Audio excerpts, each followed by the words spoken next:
just what to say.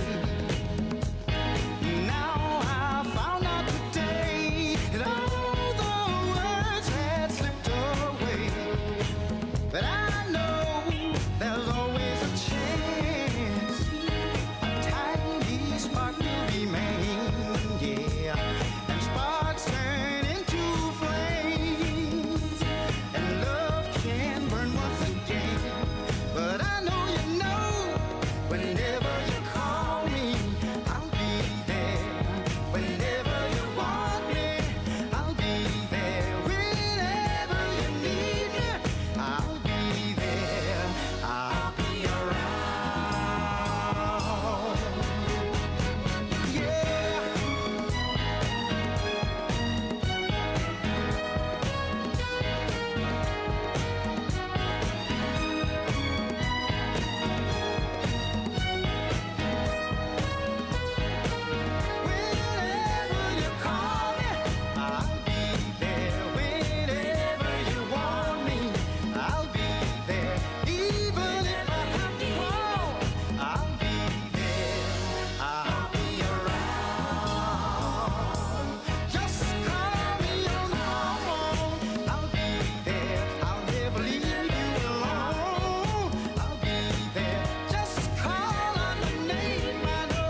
Married.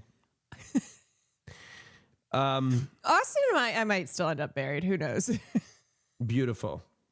Beautiful, gorgeous Lady Kwan of the Kwan dynasty. So beautiful. I may call her right now to tell her how beautiful she is. I'm going to text her. I'm going to say, Caroline, I don't know where you are. That's what he texted me. But you are gorgeous. I just sent that to her.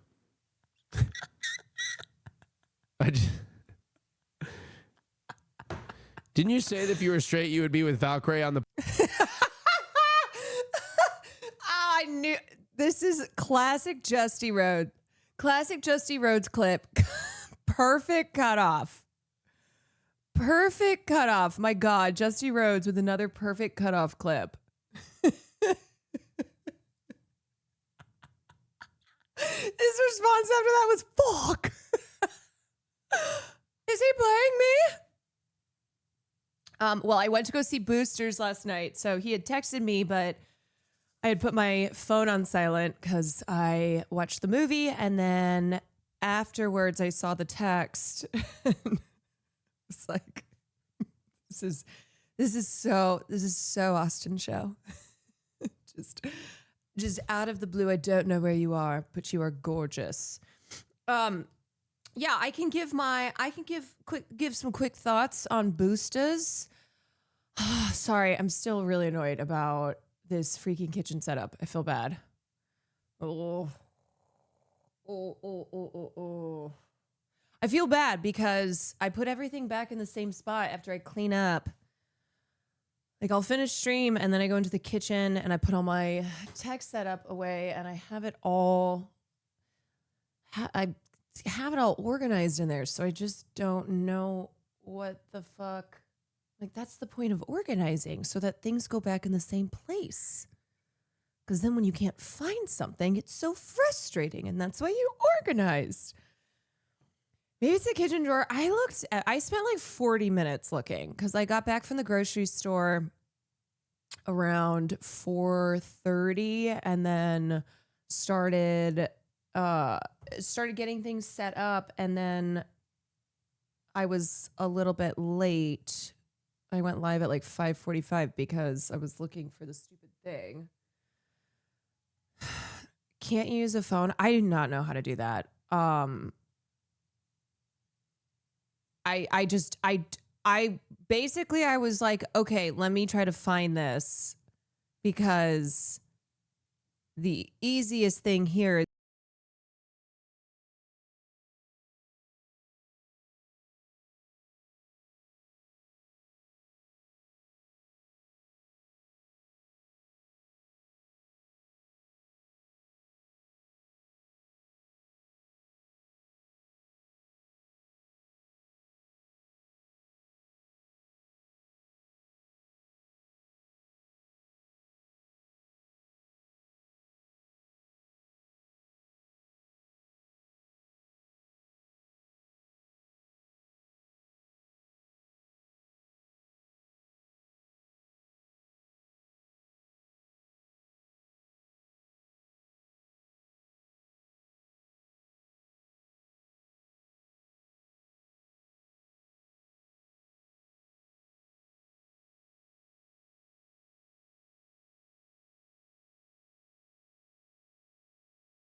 feels like at times, so many times in the in his films, especially Boosters, he's almost daring people to leave. And I saw a lot of Reddit posts about people leaving screenings of Boosters. And you get that sense that Boots is testing people. He's like, oh, you've been lulled into thinking that this film is to your taste. Well, now let me just throw a fucking curveball at you. He definitely has there's so many wild antics in his films, and it's outrageous. Like, it's very brash, it's very outrageous. There is nothing that Boots won't do. It has a very Looney Tunes chaos type energy. It is bursting from the seams. It was actually more feel good than I thought it was going to be. When I got to the end of it, I was like, oh, that was a very feel good film. And I saw some people kind of wish he got even more Marxist with it and a little less kind of pink pussy hat at the end. But yeah, I mean, it's uplifting. It's feel good. It is, it's lighthearted, which I think is because Boots makes films for a mainstream normie audience. Like, he wants to challenge people who otherwise you don't really, maybe this is their first introduction to these ideas. And also because his style is so out there and so wild, it's also challenging people's ability to sit through a film like that and like strap in and just get on the ride. There were some parts that were dragged. I thought some of the comedy bits were stretched too thin, and I definitely wish there was some more intimacy with the characters. Like, we didn't really get super intimate with Corvette and the crew of them. I thought they had good chemistry. Like, it was an ensemble with great chemistry, but there were just there were some missing holes that I think would have kept people's attention more when the plot kind of gets cuckoo, and like he's doing every genre, every type of art form. You know, you've got stop motion. There's just so much going on. The Keith Stanfield style intimacy. I love stuff like this. So inventive. Yeah, I mean, look, it's fun. It's fun. It's silly. It's outrageous. It's got, as I said, that Looney Tunes chaos to it. Did you tweet Boots to let him know you did your job? I have not tweeted at Boots yet. Look at the fucking legs on those spinners. But yeah, a lot of people left the film because there are at many points you can see where people will be like, I've had enough. I brought a friend with me who didn't know anything about Boots Riley, hadn't seen anything on the film, and I could just tell she was like, what? And there at some point I heard her say out loud, what the fuck is going on? It's very overstimulating. Like I said, there is so much happening, and yes, it's overstuffed, but again, it's so hard for me to find a lot of fault with Boots because I really appreciate that he just fucking goes for it. And he is certainly not someone who's short of any type of vision. He's doing the most. He is doing the most. And I'd rather, I guess, someone like him do the most and be very audacious and ambitious and overstuff rather than just be a film with nothing to say, where you finish it and you're like, okay. Because at least with Boosters, even if it's not your cup of tea or if you don't love it, you still will have a reaction to it. Like there is just there's so much in the film, I think, that you can love, even if overall you don't love the film. There's like the costuming, the sets, the visual design is absurd. It is fucking absurd. And there's so many scenes with total costume changes that just watching the film for the fashion alone is it's worth it. But I would say mostly like my issue is that it was a little too it was a little too scattershot. It was a little too much that it kind of lost more of a cohesive. To me, Sorry to Bother You was more cohesive in its messaging, and Boosters is really not. So that was probably my biggest takeaway with it. But man, having Isa Gonzalez's character chain smoking a vape, giving a lesson on Marx's dialectical materialism it's one for the books.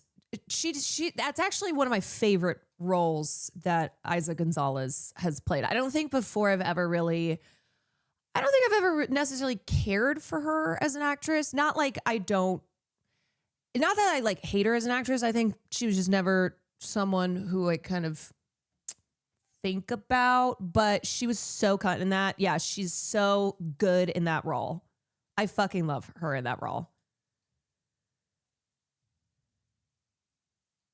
I bet it was fun to make. Yes, I bet you Boosters was so fun to make.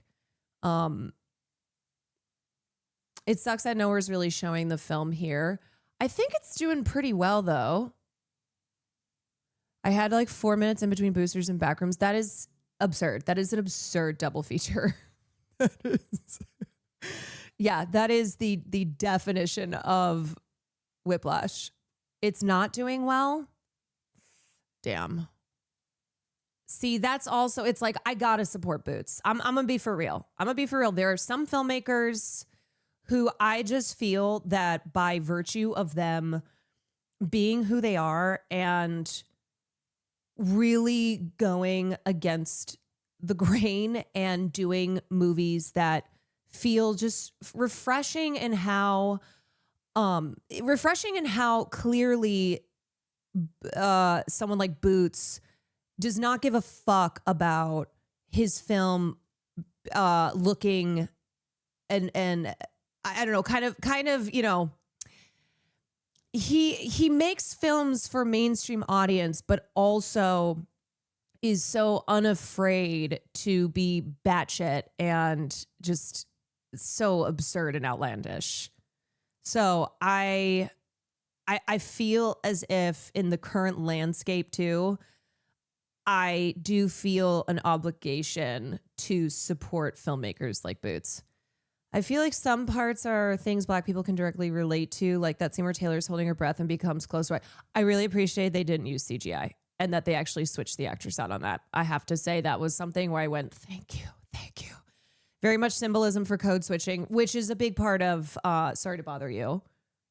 So Boots always made it. I also felt like it was very much a love letter to the Bay Area where he's from. I am not from the Bay, but watching that film, I felt like this is a love letter to the Bay. I think this one will get memed out once it hits streaming and we'll find a second life on streaming. I hope so. I do hope so.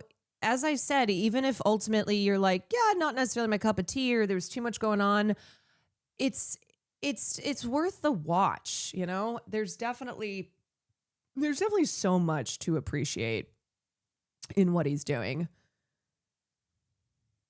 Do you know what I kind of wish though? I thought we were going in the direction of Corvette's character with her fashion dreams and her complicated relationship with Christy Smith, who's played by Demi Moore. Thought there was going to be, because like the center of the film is like, you know, the relationship between the streets and high fashion and obviously like under a capitalist system.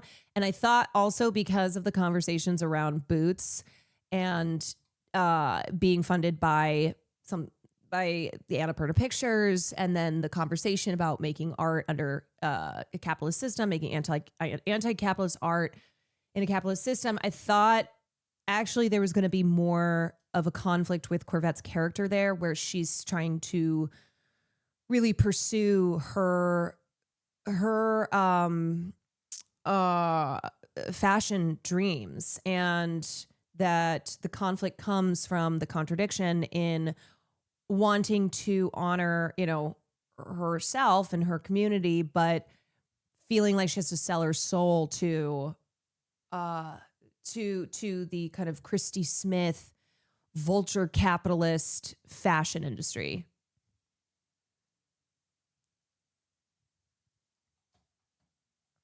What else can I say? I felt like a lot of the Marxist bits were pretty digestible, which, I think if Boots's intention is to make anti-capitalist films for a mainstream audience that are still fun and wacky and absurdist, and just his very utilizing his very unique style, I think it makes sense enough. Like, I don't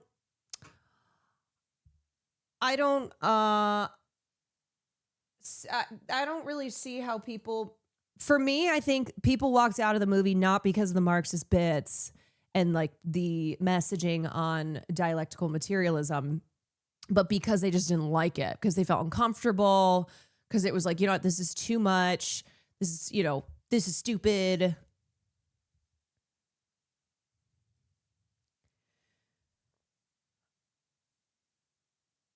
We might be condemned to use our enemies' tools, but I don't have to like it. You know what I'm curious about is if, because of the conversation around anti-capitalist art under a capitalist system, and people, not everybody, but some people online who were critiquing him, I wonder if his next film is going to be more focused on that. Zomakun, thank you for the 6 months. Did a whole thing about the dialectical. I will also say, make sure you stick around for after the credits. There is a scene. And I think only 3 people. It was funny because I always like to gauge the audience's reaction after I see a film, kind of just eavesdrop on what people are saying. And I think people walked out of there, and the overall sense was thought it was funny, definitely engaging, a lot going on, sometimes too much going on. But there was not really a sense of anybody. I didn't get the sense of anybody despising the film, but also I didn't really get the sense of people who were in the audience that of the screening I went to who were like, "Oh, movie of the year." I think a lot of people walked out of there feeling pretty similarly to how I felt in my on my viewing. Was your theater pretty full? No, it was about half, and it was not the bigger theaters at AMC, but also it was a Saturday night. You have Obsession, you have Backrooms, you have There's a lot of really popular horror movies that, no, it was not indifference. Let me be clear. It was not indifference. It was that there was not the feeling on one side of the spectrum or the other, but it was I enjoyed that. That's felt like a Boots Riley film for sure. Not way more scattershot than Sorry to Bother You, but still a lot of fun to be had with that film. There were 3 other people in my theater in the South, and all 3 walked out. Oh my God. Backrooms is fucking killing it too. Too bad Booster, because Boosters has a lot of great things to say. Filmmaking could have been better. Yeah, I think there were just too many competing desires, and I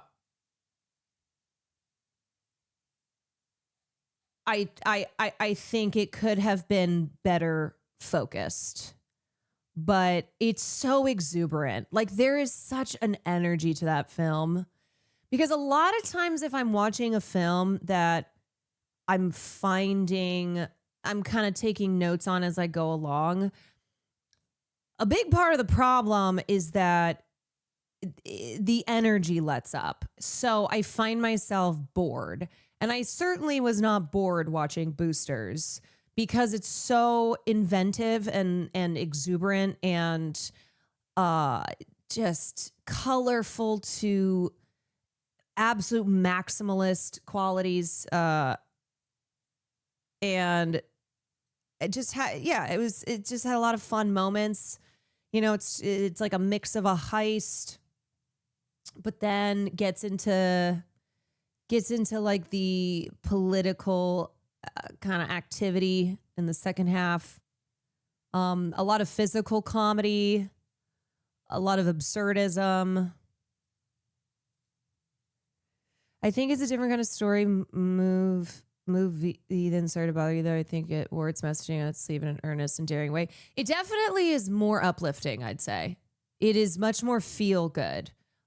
By the end of it, it's like, oh, okay, this was the energy that you wanted to deliver with this film. Because I think he feels in this moment that that's the kind of conclusion that he wants to present to people.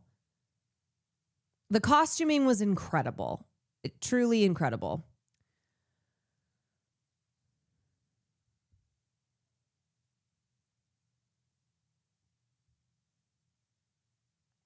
The confrontation between the main character and antagonist felt underwhelming. I was expecting more conflict. Yes.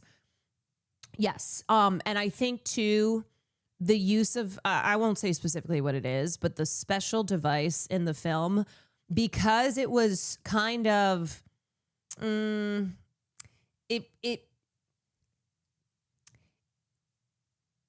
actually let up tension and made the resulting action feel underwhelming, because the device was kind of is kind of Deus ex machina. It was kind of it was so ridiculous that it actually let out some of the it let out a lot of the air, so that the resulting action scenes felt not as gripping and not as necessary. There's no way to go up from there. Right. Yeah, because it's magic. It's like, oh, this is magic. How Backrooms blew the doors off the box office with 118 million worldwide opening. Jesus Christ, best ever for A24.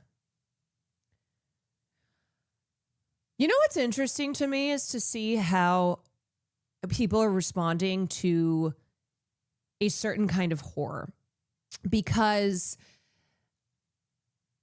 horror, like popular horror subgenres have been, you know, home invasions, the paranormal, slashers, stuff that I just don't think people are really, I think they're bored of. I think younger people, it's not as affecting for them. Whereas stuff like liminal spaces, backrooms, stuff like being trapped in a relationship with a horrible dude, being forced into something that you are not consenting to. That is the type of horror that seems to be speaking to young people. I think too, the horror of the horror of the unknown and kind of uncanny valley, not being connected to reality. Yeah. People are tired of Conjuring. I know. Which there's another Insidious movie coming out. They're still doing this. For quite some time, Hollywood has moaned about the lost YouTube generation at the box office. How do we get the Gen Z set in? Sure, they'll show up for a Marvel movie, but today's 18 to 25 demo aren't attending like they did in the 1980s. Finally, arguably this year, Hollywood has been able to harness that crowd, making content that they've always wanted to get them out of the house. A24's record opening of Kane Parsons' pick Backrooms is the pinnacle of that in a year that kicked off with YouTube star Markiplier's self-distributed feature take of indie video game Iron Lung. God, he made $50 million on that worldwide, Jesus. And then ratcheted up with Focus Features' $15 million acquisition, Curry Barker's Obsession, which outstripped its 8 to 9 million projected domestic opening for a 17.1 million start. I was just reading that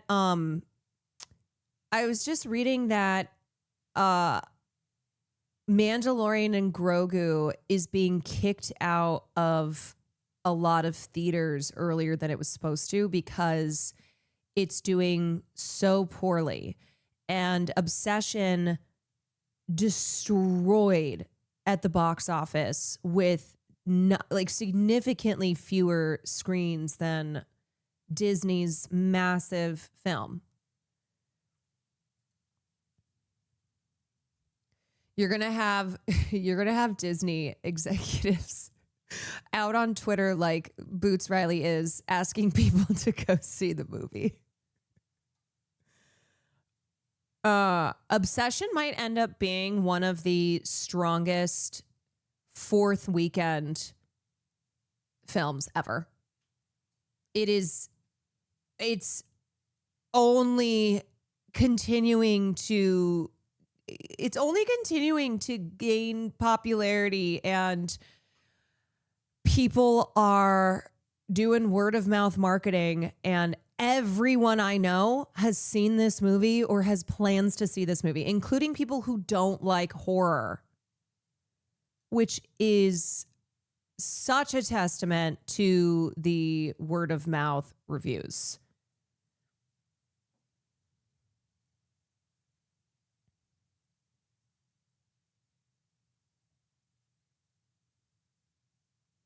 Here's insane stats for Obsession.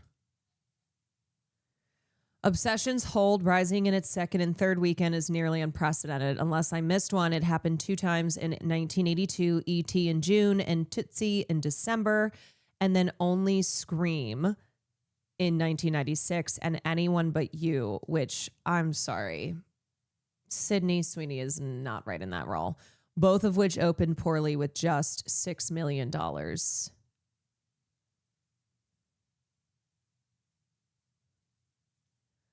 Some box office analysts are saying that the success of Backrooms proves that studio executives should stop relying on established brands. And while I wouldn't argue with that, Backrooms is an established brand, just not one that over 50s are familiar with.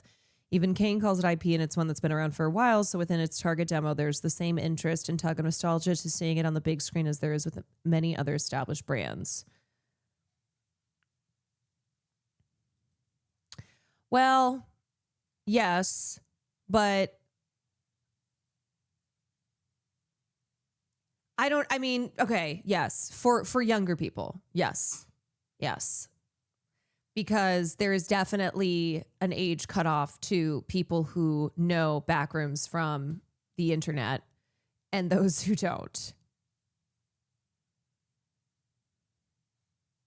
Maybe it makes a difference. Backrooms hasn't been a brand, but more of a sandbox that anyone could play in. Because okay, let me get this right. So this started as there was a post on Reddit, right? And then Kane Parsons made a YouTube or 4chan. Oh my God, 4chan, that's right. A 4chan post. Kane Parsons made, yeah, I know. Do you know what's embarrassing is Sam has become singularly obsessed with Backrooms, and yet now I'm here being like, okay, let me just get Let me make sure I get this right. And then Kane Parsons did a series on YouTube. That is what Sam watched and then became obsessed with. And now she just eats, breathes, sleeps, dreams, Backrooms. I just watched the 3-hour web series. Why did I think that I had watched Backrooms? Is it because I played the game? Isn't there a game, Backrooms? Didn't I play Backrooms with Will? This was like one of those weird things where I was so convinced that I had watched Backrooms, but now I've realized that I haven't. But it's because I played the game, not to the end, but I played the game with Will. But they're not canon. Oh. Okay.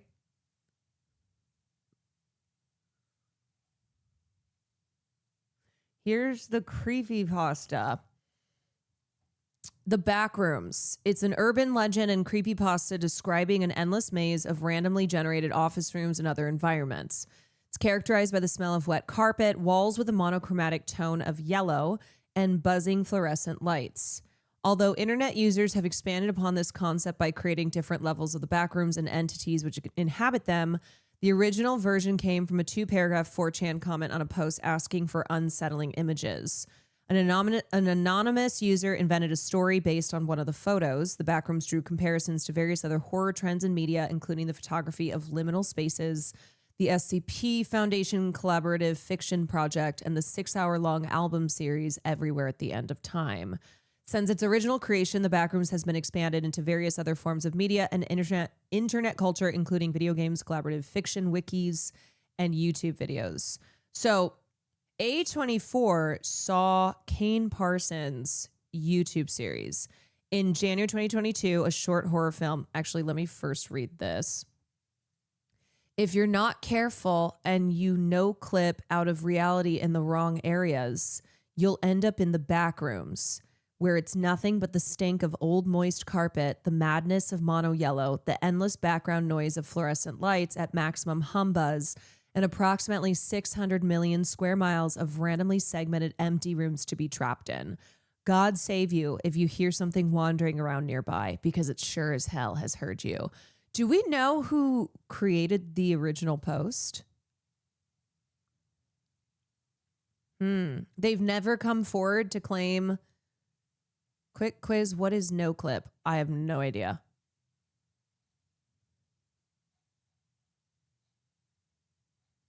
His name is Todd? What? Todd? I mean, I'm sure people have claimed responsibility. No clip is a game bug where you go through walls. Oh.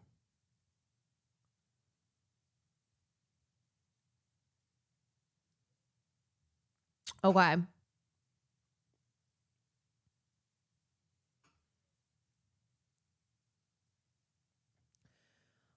So in January 2022, a short horror film titled The Backrooms found footage was uploaded to the YouTube channel of then 16-year-old director Kane Parsons. 16? What?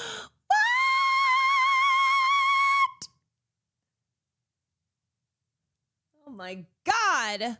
It's presented as a 1996 recording of a young cameraman who accidentally enters the location running from entities and entering other levels. The film employs both live-action footage and 3D Blender renderings, as well as other techniques to create effects such as camera shake and a VHS filter. Categorized by some as analog horror, the short received acclaim. WPST contributor Erica Russell called it the scariest video on the internet, while Dread Central's Mary Beth McAndrews compared it to the 2019 video game Control and watched it 10 times.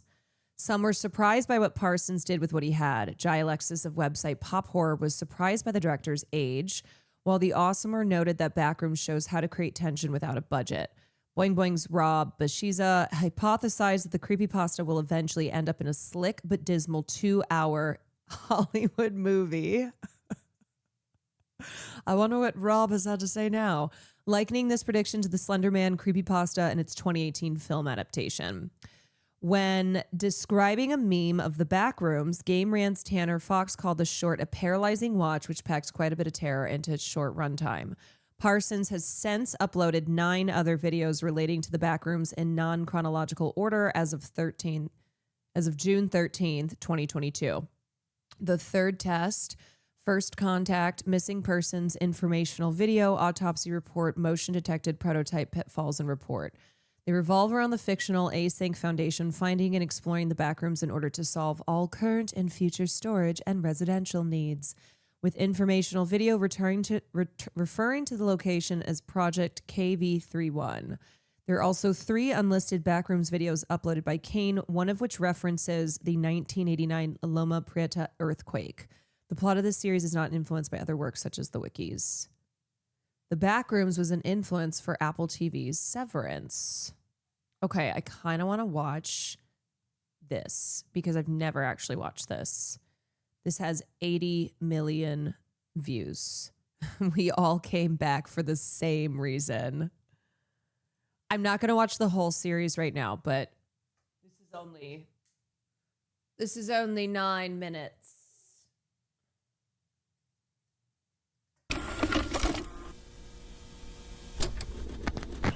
Sound, camera, Rolling. all right, and action.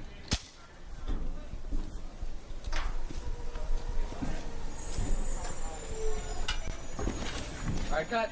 That was good, guys. All right, that was good. D-Machine, I'm thank thinking you we for get a wide 17 angle, and months. then we're done. Mina, thank you for the 9. Like how much further? Like A little more. A little more. Celestial, thank you for the 23. Yeah. Whoa.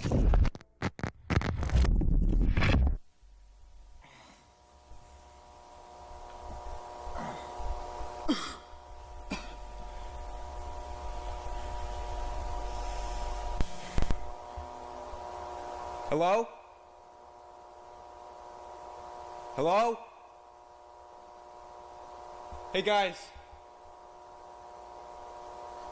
So the cameraman tripped and no-clipped out of reality. Clever.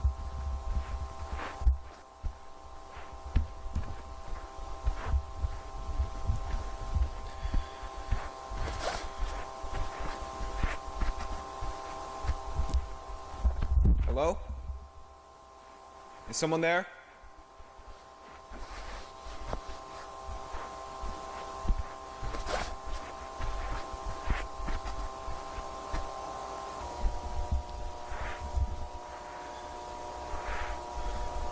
Imagine no clipping from reality. LOL, loser, get wrecked. Whoa.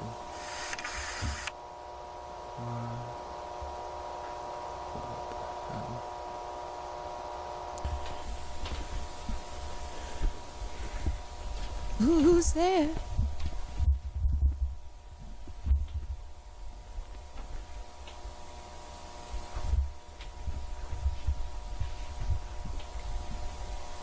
Ah, yes, a ladder into a hole in the wall.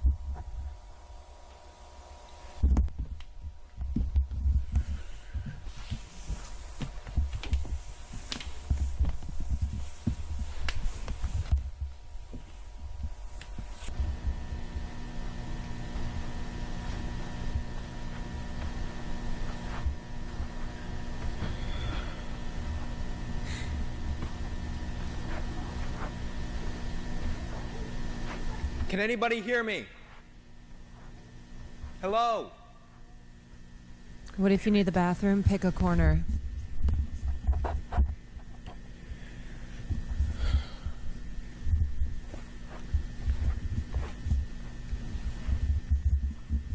These were made with Blender, but apparently the movie used mostly practical set building. It's because they got that budget, baby. It's already yellow and wet. Yeah.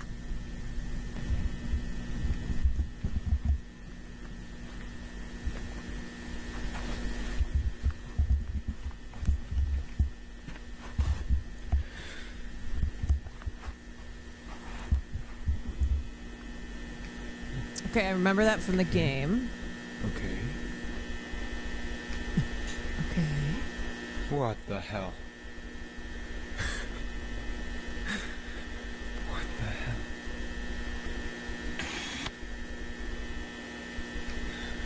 Don't move.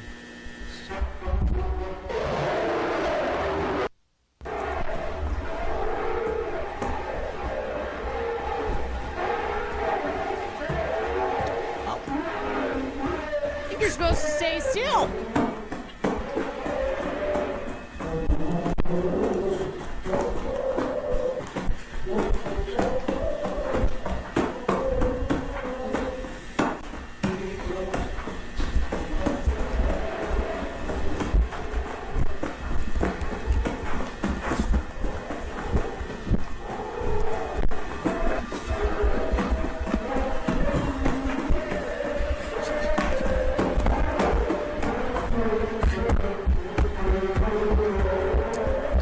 This is great because it's found footage style, but the found footage element is not the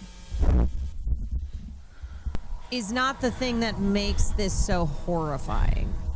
It adds to it, but it's not what it relies on for the horror. All made in Blender. So crazy.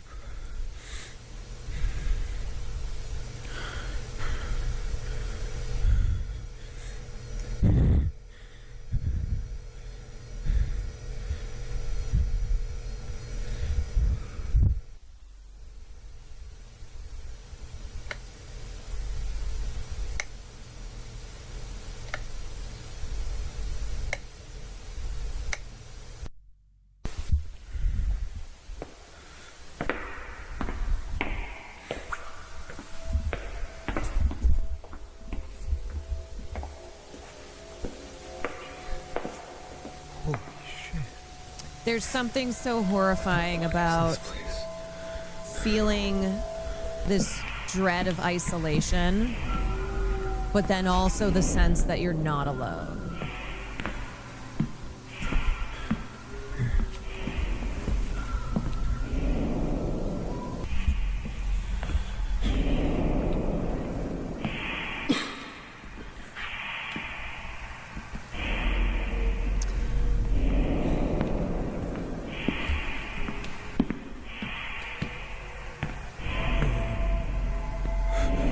What the fuck? What the f- Kane said in an article recently that the story he has and wants to tell will translate better. Is he doing a TV series as well? Love the movie, but the serial nature of the YouTube series gave it a magic. I did have a friend who said he went and saw it and didn't know anything about Backrooms, and neither did the crew he was with, and they didn't really love it and felt like they needed to know felt like they needed to have been familiar with Backrooms to have appreciated the film more. That was just their individual take on it. But I wonder if a series would fix that issue for people. This isn't real. This isn't real. This isn't real. Are you making the Sichuanese version of Bang Bang Chicken? Unfortunately, I can't do a cooking stream because I cannot find a crucial part of my setup, which is why I was very distressed earlier. So now we're watching Backrooms. Maybe this is, yeah, maybe my cam link is in the Backrooms. Should I go take a look?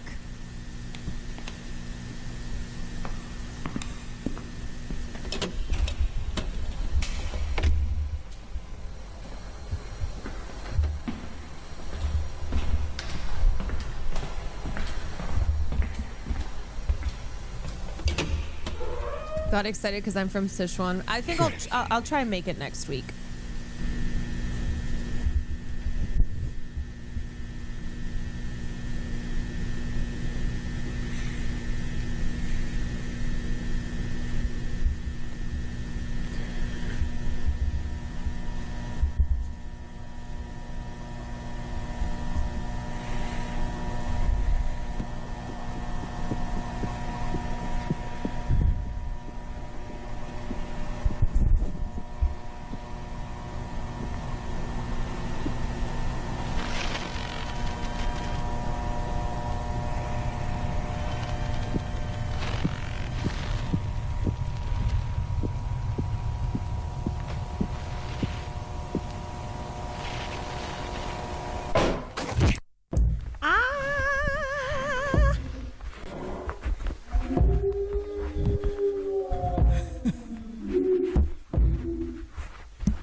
Do you think it's friendly?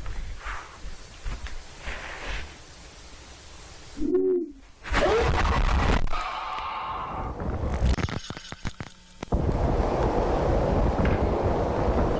I pet the dog?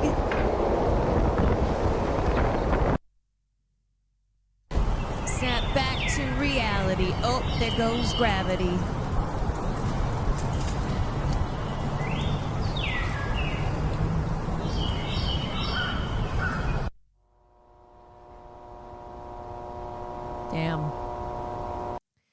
Damn, here's the trailer for Backrooms.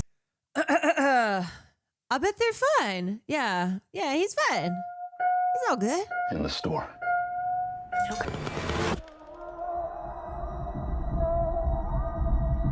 This man. I love how much this gives the feeling of nostalgia, but rather than kind of the feel good feeling of nostalgia, it's the exact dead opposite. It's just so full of dread. It's like the familiar that's been stripped of the presence of the familiar, so that it gives it the uncanny valley sense, and it just fills you with dread. Always room. Can you hear me? I don't understand. What is this?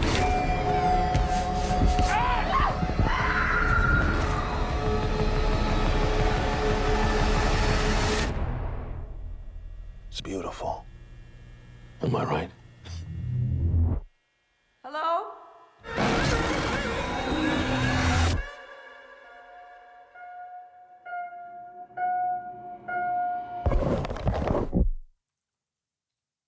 Woo! Woo! I wonder if there's something to be said about liminal space horror being something that young people are heavily drawn to because it is it dredges up that fear of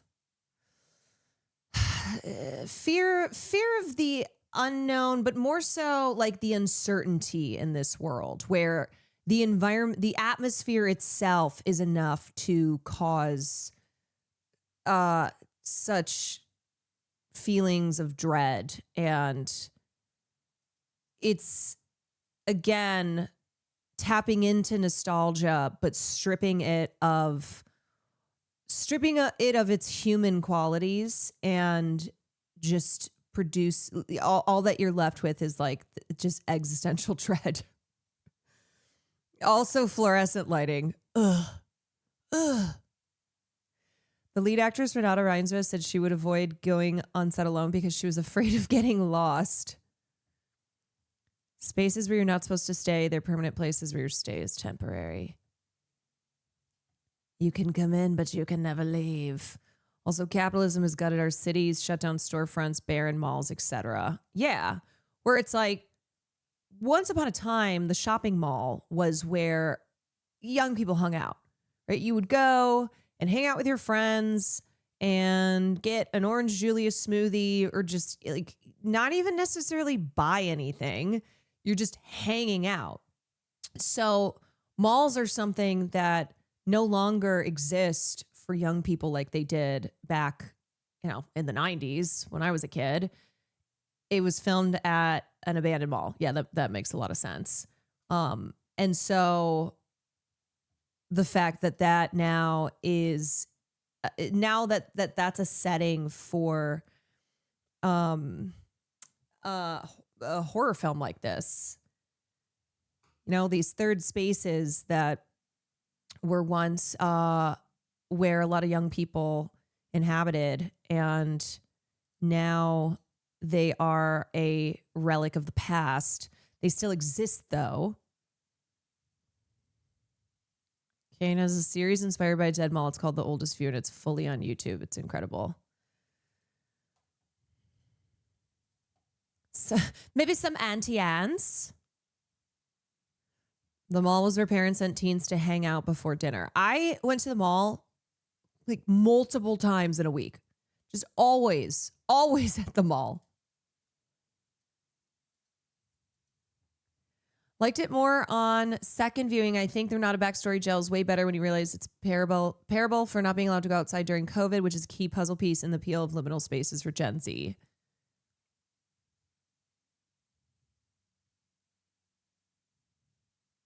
I think slotting this under trauma horror is totally wrong. Those movies always have the emotional arc and the horror elements resolve alongside each other, latter helping the characters make sense of the former. There's no resolution here, no making sense of it.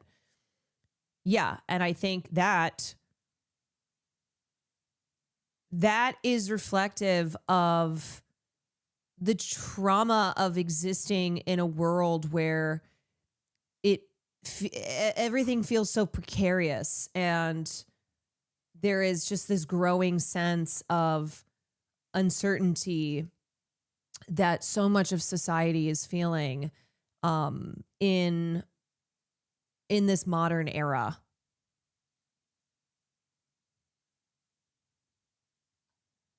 He actually has I need to see that series one day. Feels reflective of the recurring idea that things in this world that were built and established for people are gone, or if they are there, they're without community and human connection. Moving back to my hometown recently was the craziest feeling. Whereas in the past, you would have a, horror setting be an old prison or an insane asylum, something where, terrible things happened here and now it's abandoned. But is it? Because maybe there's ghosts. But now you can set something in, in an abandoned mall that was once bustling with life, and that is the horror there. Hi, I couldn't find my cam link and my cord. I looked everywhere, so I couldn't do my cooking stream. No, I know you didn't touch it, but I don't know. Well, I made some rice. I was gonna make skewers.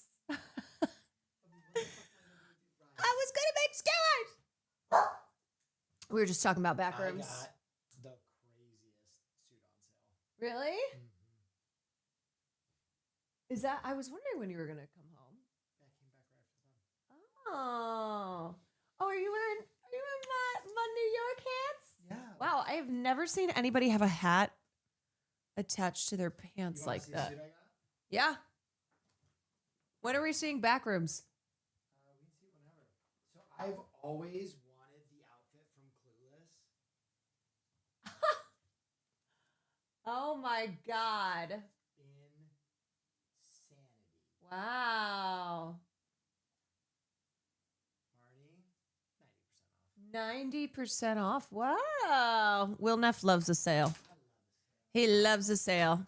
He views a sale as saving money, not spending less money than you would on a full price item, but views it just as saving money. That's his math. 90%. It's basically free, and actually, you're losing money if you don't buy it at 90% off. Are you gonna wear that when we go to the back rooms? When we go see the back rooms? You're wearing that on the Fear and tour. Is that happening? Man, I want to watch so much stuff in the back rooms, but I want to wait until I've seen it.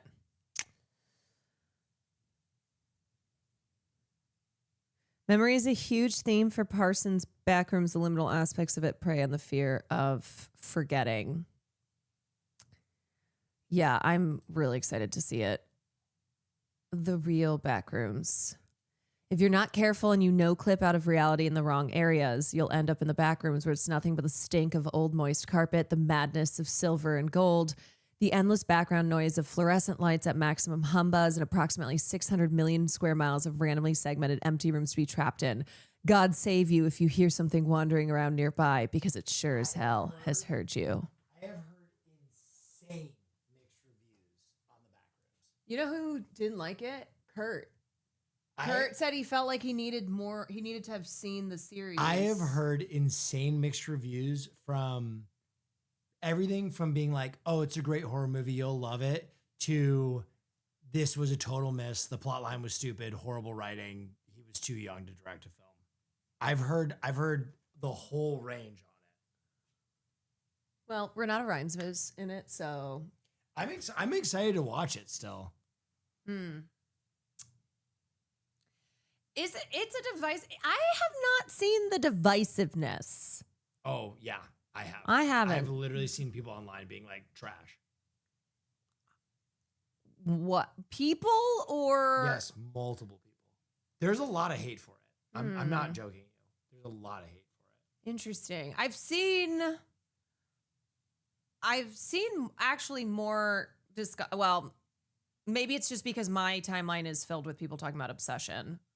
So I haven't even necessarily seen that many people. Have I seen the OG YouTube Talking about series? Yeah, Backrooms. of course. Listen, I'm enormously excited for it, and I feel like I will enjoy it. I'm just telling you what I have read. And I have read everything from very solid horror movie, you know, like this wave of great horror continues, to people being like, this was a complete miss, waste of my time, biggest letdown of the year. Wow. Yeah. So I'm excited to see it. Well, it's already making money. How Backrooms blew the doors off the box office with a $118 million worldwide opening, best ever for A24. Yeah. He's the youngest filmmaker to open a movie at number one. I like how there are people in chat accusing me still of like, no, there wasn't divisiveness. That's only on TikTok. And literally there are people in chat telling you that they hated it right now. Like all you have to do is read the fucking chat in front of your face to see that I am not making this shit up. That's crazy. What the fuck? Alexandra, thank you for the 12 months. Fucking unreal. All right, I'm gonna go stream. What food do you want other than your fucking rice? I'm not hungry right now. I'm not hungry right now. I'll get you food, and then you'll do it. Caroline Kwana always does, where she takes one bite and she goes, I was hungrier than I thought. I'm not hungry right now. I'm actually not. I just drank a Red Bull. All right. Later. I'm sure some people just want to see the game exactly as it already is, or something would be pissed. I don't know. I feel like I don't really have a say right now because I haven't watched the series and I haven't watched the film. A critic friend for Legacy Media did not fuck with it, but his colleagues at other papers did. Yeah, I mean, now, okay, I can now get a sense of why this would be divisive, just kind of based on a couple of things we've read here. Jiff, thank you for the 30 months. KP, thank you for the 32 months. Went on opening night. It completely ruined my experience. Really? Why? I did read a couple people say how crazy it was that people were openly and loudly talking during the screening. Didn't I just see something on AMC is implementing something about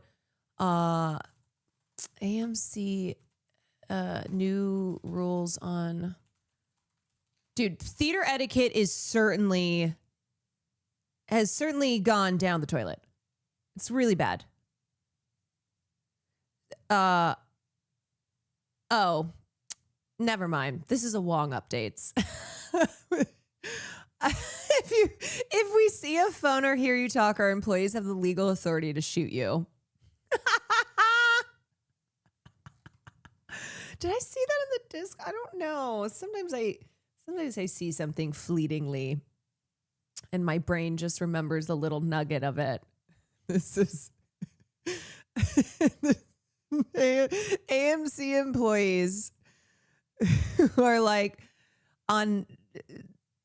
who are stoned out of their minds will be now handed a Glock to take out any theater goers who are being obnoxious. My backroom screening had a big group of teens that would not stop talking the entire time. I hated it. I love the movie though. I will tell people to shut the fuck up. One thing about me, I will tell people to shut the fuck up if they continue to talk in a movie. Here's how I'll do it, okay? Someone's talking, I'll start off with one of these, okay? Of recognition that I hear them talking. You give them one of these. And a lot of people, when they get checked like that, they'll go, ooh, okay. But then others will keep talking. So that's when you have to hit them with the shh. Right? So you haven't gone full shut the fuck up yet. But you go, okay, I guess I have to be a little more clear here because the look isn't working. So now I'm going to throw in a shh. We're watching a movie. I don't know if you saw that. And then if they keep going, you hit them with a shut the fuck up.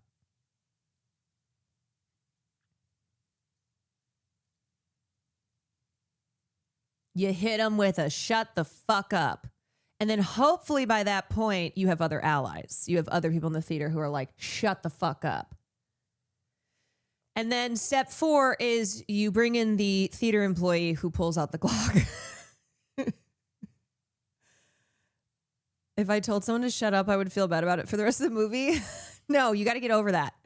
See, you got to get over that. That's why you can implement steps 1 and 2 so that by the time you get to shut the fuck up, that's 3 times. That is now 3 fucking times. And the other thing too is you have to remember it's not just for you. You're doing it for the good of the entire audience, because there are people who won't say anything even though it's ruining their experience. So if no one else is stepping up, you have to be the one to do it. It's got to be you.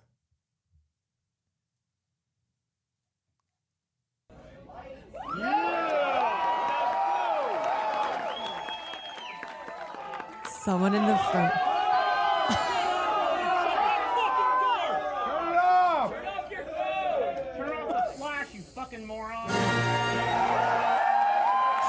Okay, that is not surprising to me that almost the entirety of this theater for Star Wars is like, get the fucking flash off! Turn it off, you fucking moron. First they came for the theater and I stayed silent. Hell, back in the 90s, I got in a fight with someone in a movie theater with someone who wouldn't stop talking and they got a perma ban. Yeah, we used to do that stuff more. And now there's this thing where people are, it's weird because there are a lot of obviously people who are calling out others. But then there's also this thing where because of the whole idea of polite society, of, being polite, not wanting to, there's actually a whole fucking movie about this. And it's a movie that I watched one time and I will never watch again. And it is a movie called Speak No Evil. And man, is that a punishing film. And you will understand if you've ever seen this film why I said I would never watch it again. Because I barely made it through the first showing. It is so punishing, but it absolutely deals with what I'm talking about here, where people will let things go even when it becomes apparent that something is wrong because they don't want to be rude. Thoughts on remake? I have not watched the remake because I won't watch this movie in any form ever again. It was so hard. They changed the ending for the remake because America. Are you fucking kidding me? Of course they did. They were like, you know what? So it was a little too brutal. So we're going to soften it for our weak ass American audience. We can't have things be too intense. We got to have our Disney ending. Okay. We have to have our happy ending.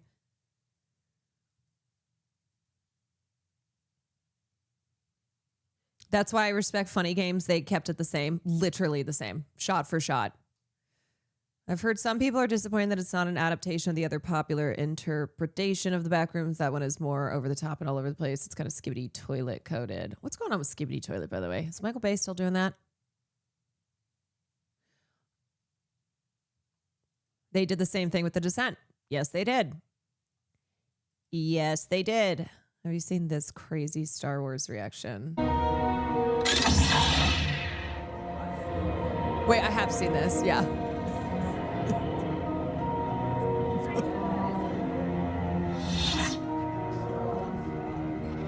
There's been no one for so long. Who are you? I'm Ray. Don't say it. Not Ray you. who? Not you. Oh God. No. No. Please no. Please no. Where's Ben? Where the fuck is Ben? My God! Ray Skywalker.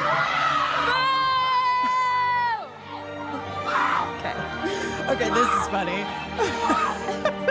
Honestly, fair. Oh, somebody's already leaving. Somebody's leaving. Fucking hate Star Wars. And everybody's unhappy. I want my fucking money back. And we have people who want their money back. Oh my God. That actually made the film better. That just made it into a comedy. Princess Poophead, thank you for the 12 months. What time am I going to start movie night? Let's say 7:30. So in about 20 minutes. And let me tell you what we are watching for movie night. So we actually talked about the person who is the star of this film. She's a real life person, and this is a film that is a biographical drama that is a dramatization of a real life story. And the reason that we talked about this person is because she is now out there fighting against AI data centers. Shrek IRL trans woman. Okay, Slay. Yes, AKA Erin Brockovich. So I saw this pop up on YouTube. I went, you know what? Let's watch Erin Brockovich, because we just talked about Erin Brockovich as she has set up a whole website that is now tracking AI data centers. And she's gotten very involved on that front. And this is a film from 2000 in which Julia Roberts became the first lead actress to earn $20 million for a film. So up to that point, only men had been in the $20 million bankroll category of Hollywood actors. So she was the first lead actress to make 20 million, and she also won the Oscar for it. We need to stop these data centers from being built. I know I see way too many people on Twitter talking about how a data center is either being proposed or being built in their communities. Misha Tron, thank you for the tier 1. So this is a film from 2000. It is directed by Steven Soderbergh. And one of the reasons that he was picked to direct this film is because who was it? I think it was Carla Santos Schamberg, who's the executive producer on it. She was the one who came up with the idea for the film after she learned about Erin Brockovich's story.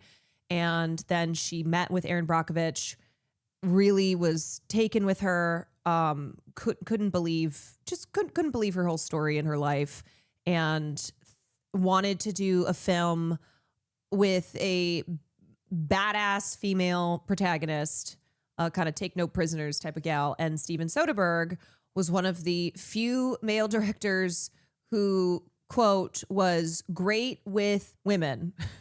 Great. I feel like that there's a lot that you can read into that, but I think specifically they meant with directing women in films, directing films where a woman is the lead. Really, bars in hell. Bars in hell. But this is a film too where Julia Roberts, who plays Erin Brockovich, she is in every single scene. So that is also what made this film, one thing that made this film unique is that the female lead is in every single scene. That sounds like Great with Animals.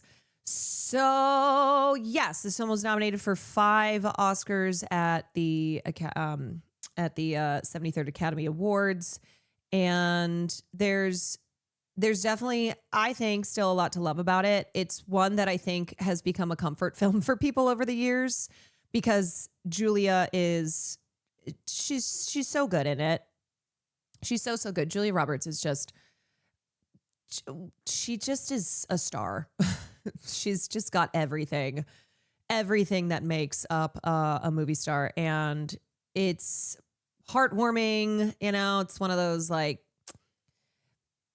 those uplifting type of dramas. And because it focuses more on the emotional spine of the film rather than on kind of the procedural court elements, it's one that I think people in the last 26 years have returned to again and again when they want to feel something good.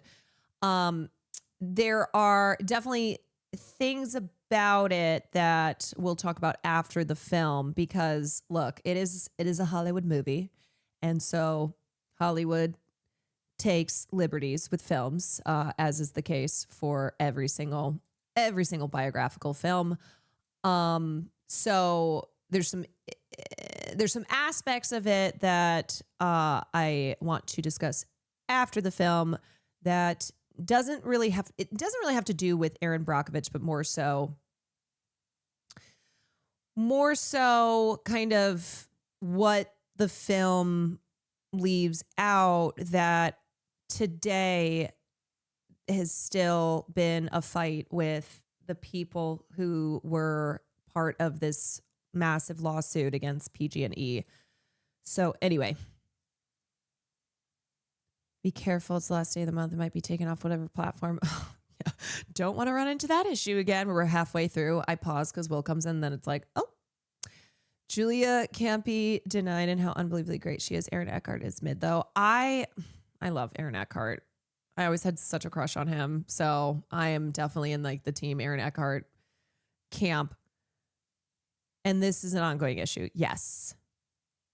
Yes, indeed. So this is probably one of those films that if you haven't seen it, you've heard of it. It came out in 2000, as I said. It was led to an Oscar win for Julia. And it was a massively successful film, both commercially, critically. I think it ended up being the second biggest March.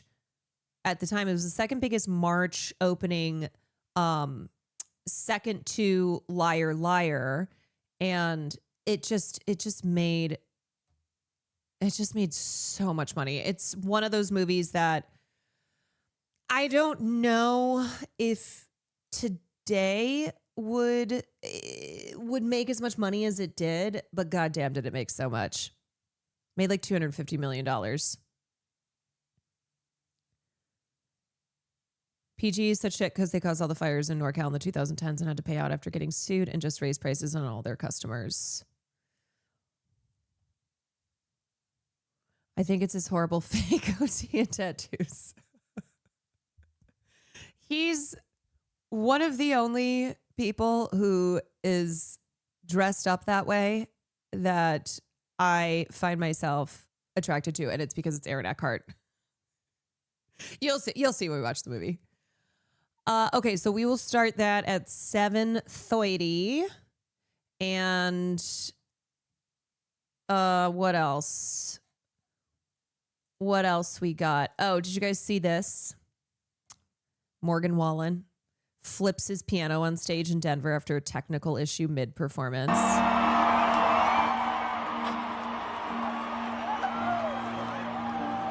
He is such a fucking little shit. Like, he looks stupid doing that. Okay? That looks stupid. Grown ass man.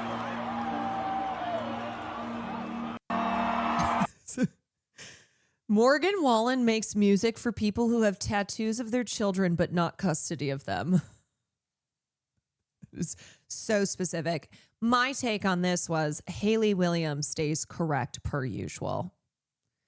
Matt Bernstein said, if a woman did this, it would keep the lights on at the Daily Mail for 3 months. Can you imagine if Chappell did this? It would actually result in her going to prison. People would be calling for her to be executed.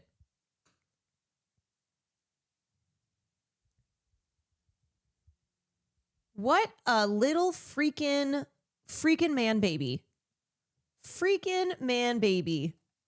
What kind of shitty is that stuff happens all the time? Oh, sorry. I thought you were talking about Morgan Wallen flipping the piano. You're talking about Aaron Brockovich. Yeah. Corpse don't even disclose the Fruit of the Loom cornucopia. Look into it. Chemical companies are horrible. Right. Yeah. Yeah. And as we talked about with the chemical leak at in Garden Grove, that these companies know it's cheaper for them to take fines or, hold things up. If they are sued, they can just hold up the case for years than to actually ensure that they are not poisoning the environment.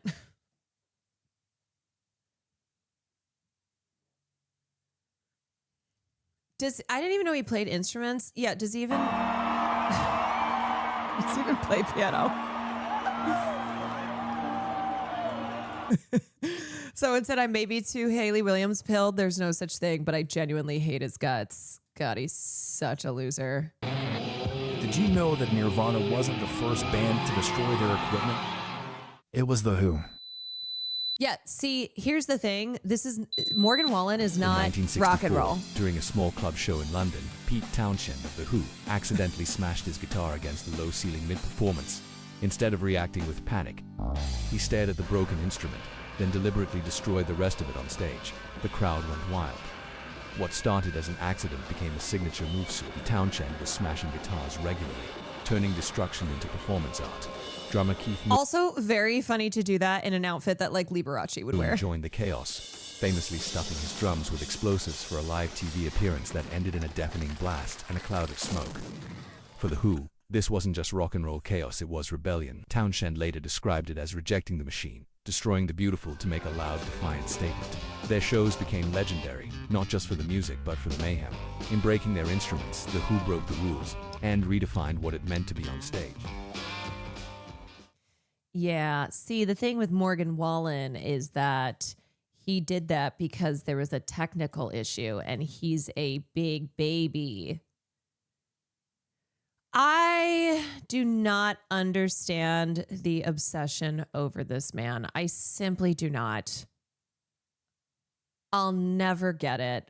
And even if he was not a man baby like this, I still don't get his insane popularity.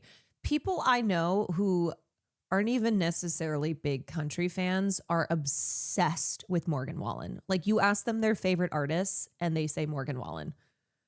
Adora Al, thank you for the 4 months. This fucking guy.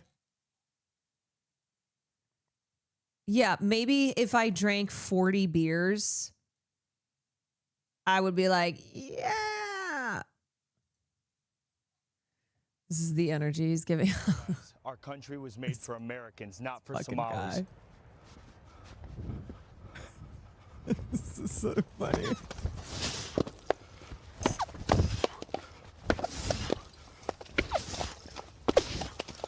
Same guy who was found to have been messaging someone underage. Pro-life, baby. America first, America only. We'll see you here February 7th, Saturday, 12 noon, outside the Minnesota State Capitol. Yeah. Fork found in kitchen. It's like Ella Langley having one of the longest streaks on top of the Billboard Top 100. I don't get it. I really don't get it.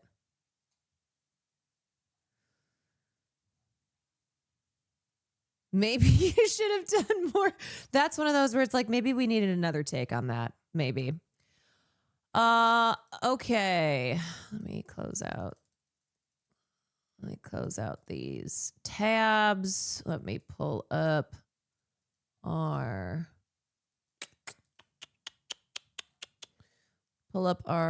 movie rules. Where we got right here. If you were doing a movie review podcast, what would you say doing the cliche musical intro? Wait, if I was doing a movie review podcast, what would I say doing the cliche musical intro? What are you editing? Yeah. Why are you asking that?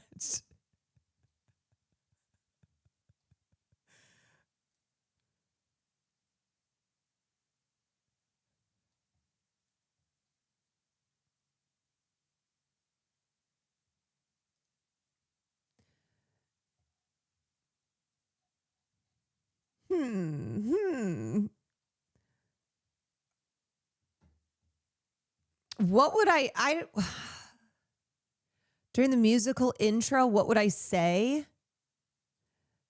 Hi, it's Caroline Kwan, and welcome back to Movie Reviews with Caroline Kwan. Today, we're going to review a movie with me, Caroline Kwan, because this is Caroline Kwan Reviews Movies. And then I go into ding, ding, ding, goes the trolley. Perfect. Okay. Okay, great. What the fuck? Mood. Backwards. What the fuck is going on in here on this day? Beast! Well...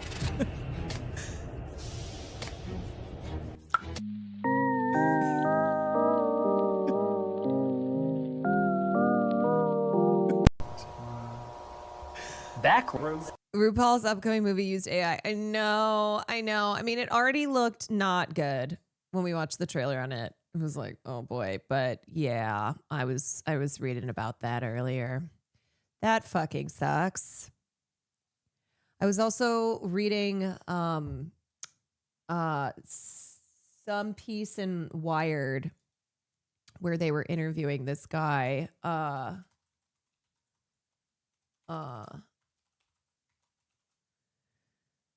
He's the author of the book Future of Truth, which is about how artificial intelligence warps people's sense of reality. And he used AI. And in this Wired interview, they asked him, if you couldn't use AI, would you still keep writing? And he was like, no, which is a reminder that not everyone should be a writer. No, his name is Steve Rosenbaum, and it's a book, a new book, The Future of Truth, which is getting a lot of buzz, but he used AI. So a book about how AI impacts truth. I think there's a problem with a book about that, when the book is using AI. And then when the author is asked, hey, would you still be a writer? Like, would you still write if you couldn't use AI? And he said, no. Well, then don't be a fucking writer. If you cannot write without AI, don't be a writer. Not everybody should be or gets to be whatever they want with the use of artificial intelligence, making people believe that actually they are allowed to be artists and write, creatives and authors and etc. No, because here's the thing. If you want to be a writer, you want to be a writer because you love to write, not that you are using AI to generate words on a page for you. That's not loving writing. That's loving using AI to do writing for you. Ideas are worthless. We all have them. Yeah.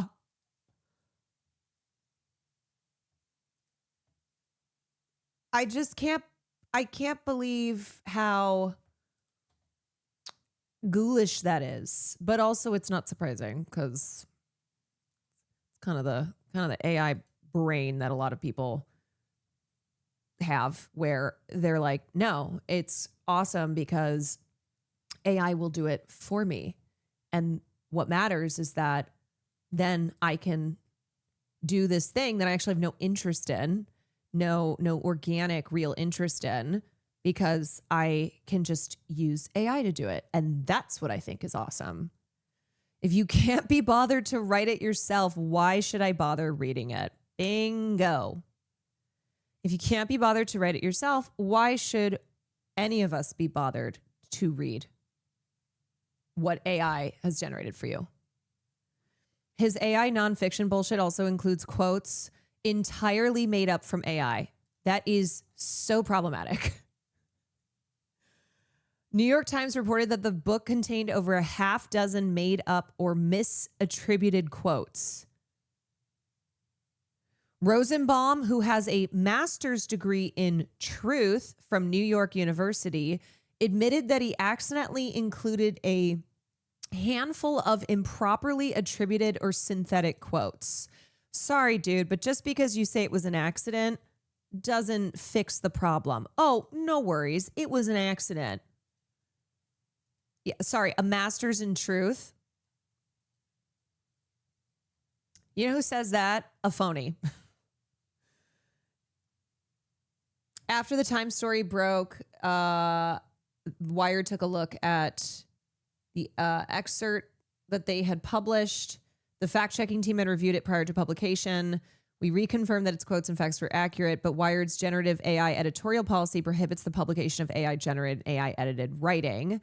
And a reader email calling out the excerpt as being blatantly AI written raised further questions about the extent to which Rosenbaum had used AI tools.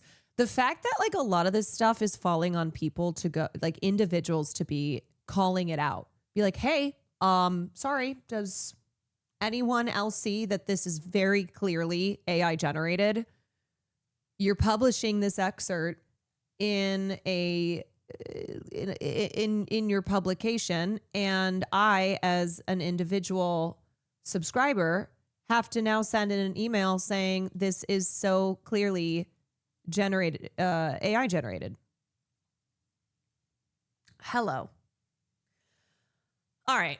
Anyway, without further ado, let me play the movie rules so we can get into our film class for tonight. We will talk about more stuff tomorrow. New York Times Mag just released a whole interview with Tilly Norwood. Oh my fucking God. Tilly Norwood. All right, y'all. This is your 3 minutes to go get a snack. Can we talk about the Lego stuff tomorrow? Yes, we can talk about the Lego stuff tomorrow because I just was reading about that today and holy shit. We'll cover the Lego stuff tomorrow night. All right, this is your chance to go get a snack, go to the bathroom, go get whatever you need to make this a comfy Sunday night film class. Hi, Caroline Chat. Apologies for being so late. If I can be braggadocio in the chat, I finally have a job after 6 months. Today was the first day I made above $100 just in tips. Feeling so proud and want to share this feeling with everyone. You can do whatever you put your mind to. Yay. Yay. Yeah, titties. Yay, titties. Yay. Yay. Movie time for a movie time. So grab your gap and grab a seat. But don't Let's fucking go. Delicious meat and nutritious meat. You can't beat my meat for a special treat. Sucking on me is really neat. Don't be a jerk and don't be a fool. Be a good neighbor and follow these rules.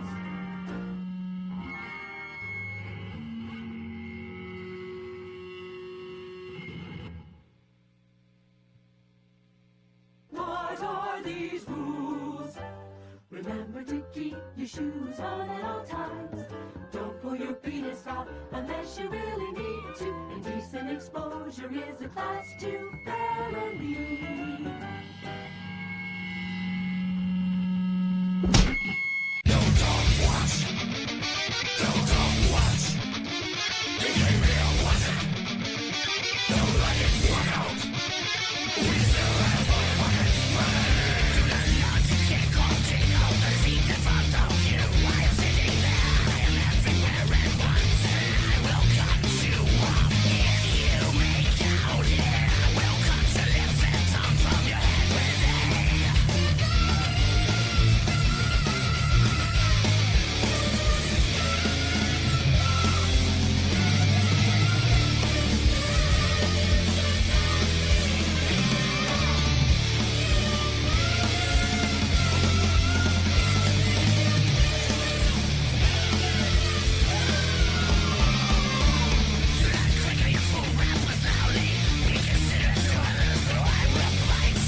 Okay, y'all.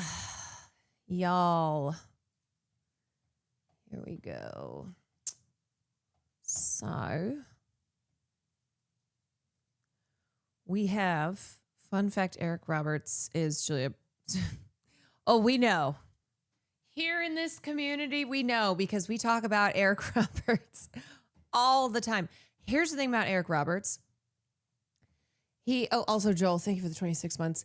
Eric Roberts will get very angry if you bring up the fact that he's Julia's brother, if you ask him about Julia, anything to do with Julia. But then he will use Julia's name to get what he wants. Yeah, oh, please. So it is a do not mention Julia when Eric is on set filming something. And man, is he always filming something. But then Eric Roberts will use Julia's name when it is convenient for him. So it's crazy. Julia's the only good one in the family. Yeah, she really got the talent and the career in that family. So this is 2000's Erin Brockovich. It is a biographical legal drama, and it is a true story, mostly true because that's how these things go, but true story of the real life Erin Brockovich, who is played by Julia Roberts. And it is about the massive legal case against Pacific Gas and Electric Company, PG&E, over the Hinkley groundwater contamination incident. So when it came out in 2000, it was a smash hit. Critics mostly loved it. I think Roger Ebert didn't really care for the film, but you know, he is how he is. But critics mostly loved it, and audiences absolutely loved it. And it's one of those that over the last 2.5 decades, I think has still, I think it's still one that people love. I don't think it's one of those films that re-examining it under a modern lens has kind of caused people to turn from it. It's a classic. And I think because of its comedy, like the comedy elements of the film, Julia has a very feisty energy playing Erin Brockovich, and also the feel-good sensibilities. It's one that people return to. She's really I mean, Julia Roberts is just so charming in everything. All right, here we go. Also, for some reason, captions don't work, so I am sorry about that, but that is kind of how it goes with films on YouTube, YouTube free movies over a certain age.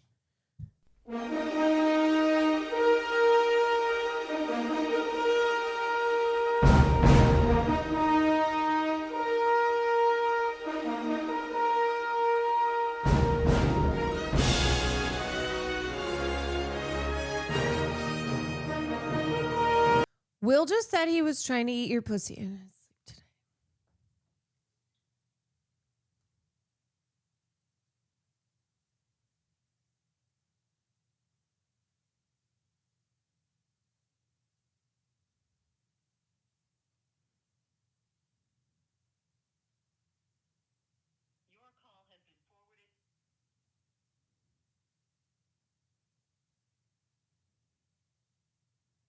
Movie night is canceled. Movie night is officially canceled.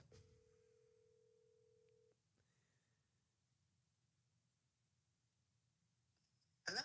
What the fuck are you saying on stream? I was saying that you caught me trying to eat you out my sleep this morning. That is not what happened. Why are you saying that on stream? Because that's what happened. Don't talk about anything ever. Your streams now are silent movies. Are you just mad that I'm such a generous lover that... No. Also, do you remember when I first started streaming, you were like, hey, just make sure you don't share too much private information on stream. You know, some things are better kept private. Nothing happened, though. You Oh. woke me up.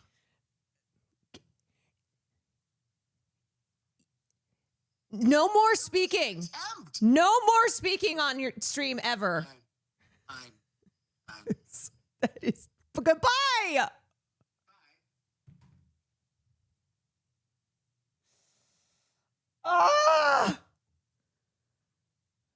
His stream is now a quiet place. Yeah. I can't believe I'm finally here again for a movie night and now it's canceled. I'm so sorry. I am so sorry, but you can blame men. Oh my God. All right. Okay. All right. Let's get back to business. God damn it. And you know what? Since I know that man is not going to shut up on stream, don't tell me. There's a wall, all right? There is a wall of separation.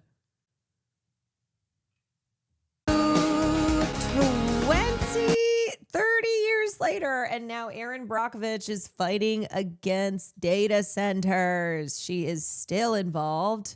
And after this case, she went on to be to remain a consumer advocate, was a paralegal, worked with Ed on stuff, and became known as an environmental activist. So she's been booked and busy for the decades since this case happened.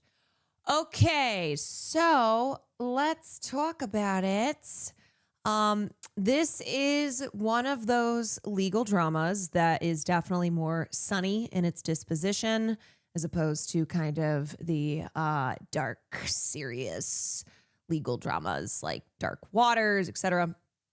And a big part of that is because of Erin Brockovich, played by Julia Roberts. And they really leaned into, I would say, Julia Roberts' strengths as one of the most popular actresses in Hollywood to give this film a ultimately a feel good, little guy going up against the big guy type of vibe. And I think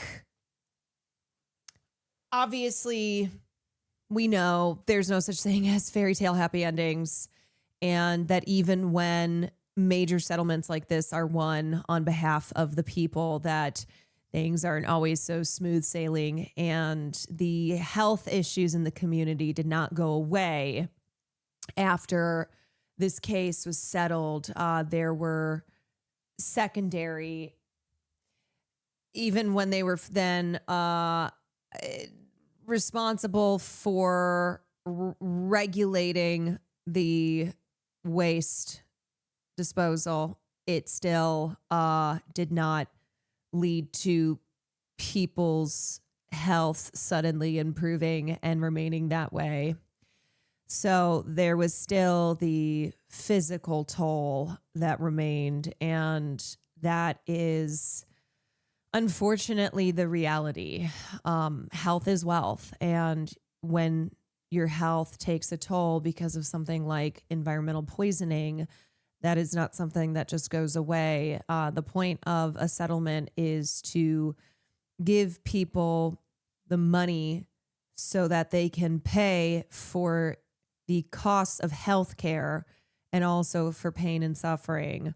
I love how entertaining they were able to make it while still being pretty damn comprehensive. Yeah, what I would say is one of the strengths of this film is that Soderbergh does a really good job of not information dumping, and it's a 2-hour plus film. So as Erin, who is with us in every single scene, is going about this investigation, and a lot of things, she's learning what these terms mean. And I think it helps to not just feel like a bunch of information is being dumped at once. And it's, yeah. So the kind of, I think sometimes too, legal dramas can get very can get very into the complexities because they want to seem very smart and they want to seem like they are very accurate. And I like that this film, because of who Erin Brockovich is, does not lean into that, and instead makes it very digestible. And also that they don't have the bulk of the film set in the courtroom. Well, in this case, the arbitration room, which was a good decision. And really it focuses more on the emotional spine, the relationship between Ed and Julia, Ed and Erin, and also Erin's, her arc being a single mom who just can't be seen for the talent that she has and what she's capable of because people judge her by the way she looks, by her socioeconomic status, and she proves all these Harvard-educated lawyers wrong when she is really the driving force of this case. Wait a minute, they took 40% of that 330 mil, which is like 130 mil. Aaron got paid too. Potter's. Yeah, I mean, here's what always happens. The lawyers win. And that's why law firms love arbitration. That's one reason why they love it. And the lawyers won really big in this case. And so part of the lasting issues with the P&G versus the people of Hinckley is that a lot of people have said that they did not, that they didn't feel compensated like fairly, that the process of handing out some totals to people felt very arbitrary. It didn't feel fair, that there was no like logic behind it. And because everything is kept under lock and key, there is no transcript of the arbitration proceedings. People have no idea what happened. And so they're basically just sitting there and they're like, okay, this was a huge win, but we don't feel like, a lot of us don't feel like we actually won.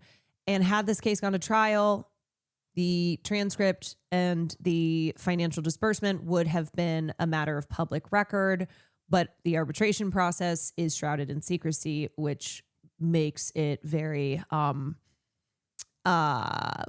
which makes it the option that a lot of, lawyers and law firms and corporations love because of the secrecy element.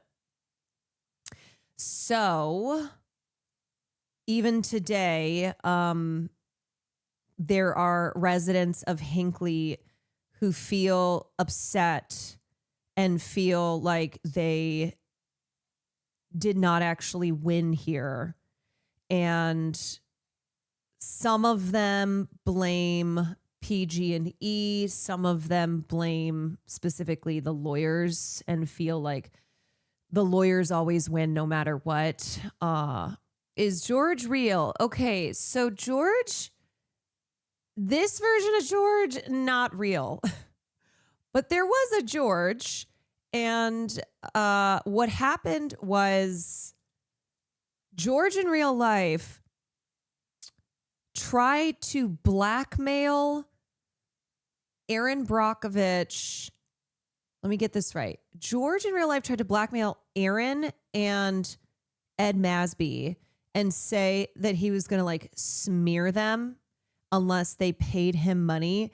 And he ended up getting in big time trouble for it because it was extortion. There was big drama around it. Let me see if I can find the exact George Hallaby, Aaron Brockovich. So he was her real life ex-boyfriend who ended up getting arrested. Yeah, here's the story on it. Okay.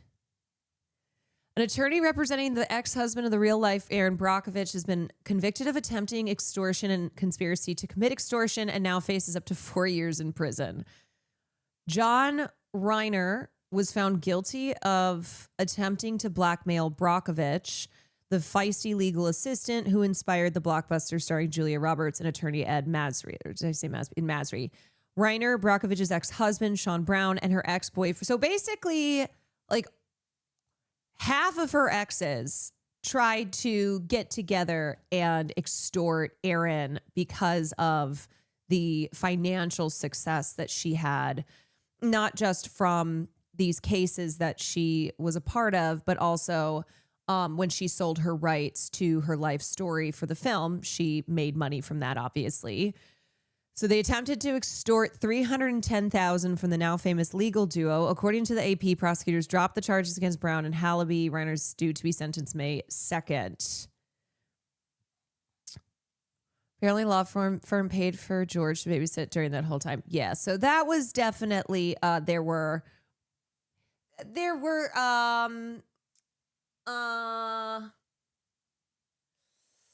what's the word I'm looking for? Not liberty. There were liberties. This is a classic, like the Hollywood version. The based on a true story, but we're gonna Hollywoodize a few things, and we're gonna put Aaron Eckhart in this role, make it a little bit more wholesome. So Reiner was convicted of 2 counts of attempted extortion and 1 count of conspiracy to commit extortion. They threatened to tell the media that Erin was a bad mother and that she and Masri had an affair. So they're fucking ghouls. They're asswipes who were like, we're going to ruin things for you because we've seen all your success. And we're going to tell the media that you were actually a bad mom, because we know if there's one thing the media loves to go after, it's a bad mother, because society hates a bad mother. And then also just make up the fact that she and Ed had an affair. All 3 were arrested, the ex-husband and the ex-boyfriend. Investigators recorded several phone conversations and videotaped a meeting where Masri handed 2 checks totaling $310,000 to Hallaby and Brown.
Angeles. Someone once called it halfway between LA and nowhere. It's also where the California energy company PG&E, Pacific Gas and Electric, operates a natural gas pumping station. From 1952 to 1966, PG&E used chromium-6 to inhibit rust and to prevent algae from growing in the cooling towers. Chromium-6 can cause cancers anywhere in the body. The chromium-6 would be flushed out with the water. That toxic cocktail seeped right into Hinckley's water supply. People started to fall sick let me turn with clips on. a Thank you. variety of illnesses. Everywhere I was going in this little community, somebody had asthma, reoccurring bronchitis, unusual joint aches, nosebleeds, and it didn't make sense. Also, Erin got sick. So the film had a scene that showed her becoming sick from the toxins because that happened in real life. And in the film, they have the final version that we just watched shows her sick, but it kind of insinuates that she just has a cold. So she actually did become sick from the toxins, but Soderbergh decided to cut the scene because he didn't want to give the perception that it was one of those films where the protagonist becomes terminally sick. And even though it happened in real life that she ended up being hospitalized due to how sick she got, it was like, oh, well, we don't want to kind of give the feel that the film is that kind of film where basically this woman who's fighting against this major corporation becomes so sick herself that she ends up being hospitalized. And anyway, so it was just it was a story decision, which I think works. They hinted at being admitted level of sickness. Yeah, they just don't really make it. They don't really make it a thing.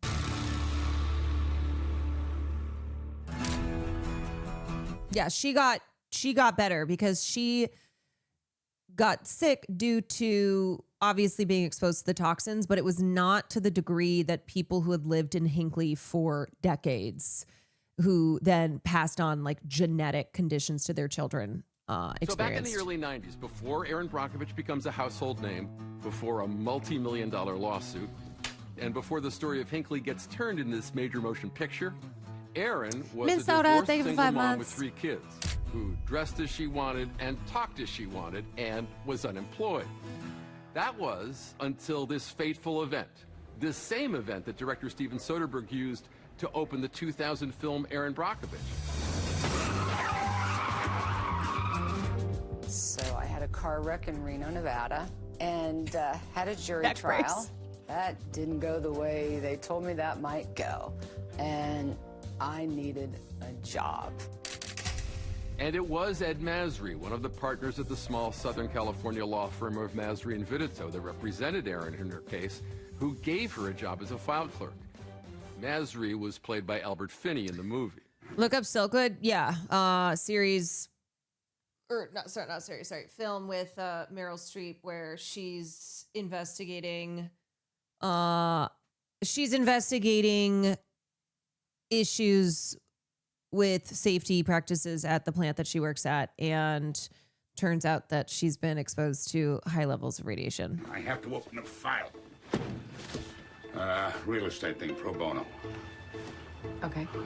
You know how to do that, don't you? Yeah, I got it. No problem. I think he admired something, and I had a little bit of that stick-to-itiveness, and I wanted a job. That's when Erin discovered personal medical records mixed in with what she expected to be a simple real estate deal.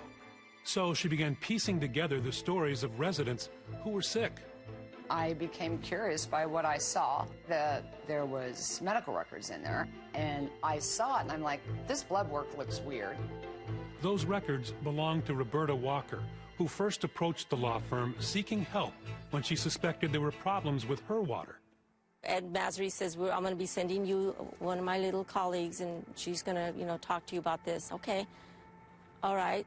Roberta Walker was one of the first residents of Hinckley approached by Erin Brockovich in her search for answers to this medical mystery. And she comes in with these stilettos and this blonde hair, and she was like 6'9", you know, and showing everything. Violet, thank you for the 2 months. I'll never forget it in her living room. She kept all these records. She had it in a suitcase. We just started to talk. I can remember at a very early age, both my daughters used to have severe nosebleeds. I mean, it was just continuous. Blood would start coming out of her eyeballs. And it just like would freak me out. And, you know, it's like, what's the explanation to it?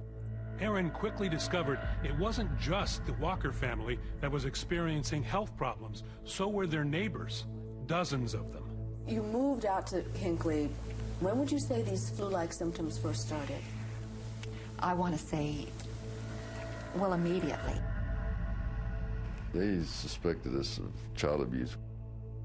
We'd taken the kids to the emergency room with bloody noses, so regular, yeah. The one thing they shared in common, they had all been exposed to well water contaminated with chromium-6. There was nothing given by PG&E to anyone indicating that it was chromium-6. In fact, it was just the opposite. They had given pamphlets and newspaper articles dealing with chromium-3, which and recommending how good it is for the body. So it was. Currently doing a fellowship at Environmental Justice, Oregon, Central California. Unfortunately, there are many cases like this one still happening, affecting most marginalized communities in rural areas, but there are awesome organizers here working with these communities. That is good work y'all are doing out there. Yeah, I mean, company, it's like PG&E, shocker, did not take away from this settlement that they genuinely needed to be one of the good guys. And in fact, PG&E has been a responsible party in wildfires that have broken out in California. And there was, I think this was a couple years ago, wildfire victims had lost out on a bid to send PG&E insurance disputes to state court. So basically, it was decided in this case that wildfires that had been caused by PG&E and the victims of the wildfires who wanted to bring an insurance claim, that they were not able to bring that claim to state court. So like PG&E is still causing problems. Fires started from them not upkeeping their shit. Yeah. Deliberate fraud on PG&E's part. That was discovered through Erin Brockovich. We saw that in some people at Hinckley. You can detect chromium in the urine. PG&E was found guilty of 88 cases of involuntary manslaughter between two wildfires. Of course, no execs went to prison. In an interview with ABC News, a former employee of PG&E blew the whistle, saying she was instructed to destroy thousands of company records. We packed it all up in pickup trucks and we took it to the county dump. And you now. I was born in a mining town, which is the second largest chromium and extraction site in the world. Never heard about this movie before. Thank you for introducing me to this. Oh, yeah. Wait, if this was your first time seeing Erin Brockovich, put a 1 in chat. Also, I'm glad that you were able to watch this with us. I believe that many of those documents would show what? How much chromium was in that water? It was clear something was wrong with the water in Hinckley, but holding PG&E responsible was another story. We almost didn't do the case. Ed shelved it. I said, so just like that, a year of my time and work, and it's obvious people are being poisoned. I said, Ed, you disappoint me. So the movie captures that tension between Erin and Ed as he tried in vain to convince Erin to drop the case. They're a huge corporation. They could bury us in paperwork for the next 15 years. I'm just a guy with a small private firm. Who happens to know they poisoned people and lied about it. But that was just kind of the beginning of Ed becoming the best friend I've ever had. Ed passed away in 2005.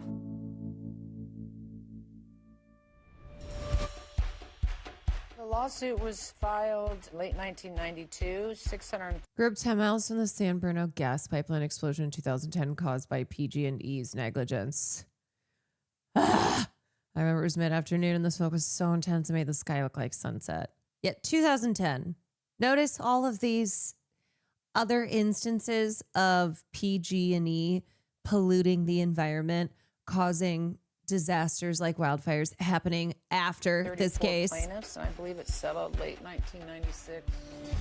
Erin Brockovich, known as the woman who helped win a multi-million-dollar settlement for the people of a California community whose drinking water was contaminated by a giant power company. When the case finally settled in 1996, it was the largest lawsuit of its kind in U.S. history, though PG&E admitted to no wrongdoing.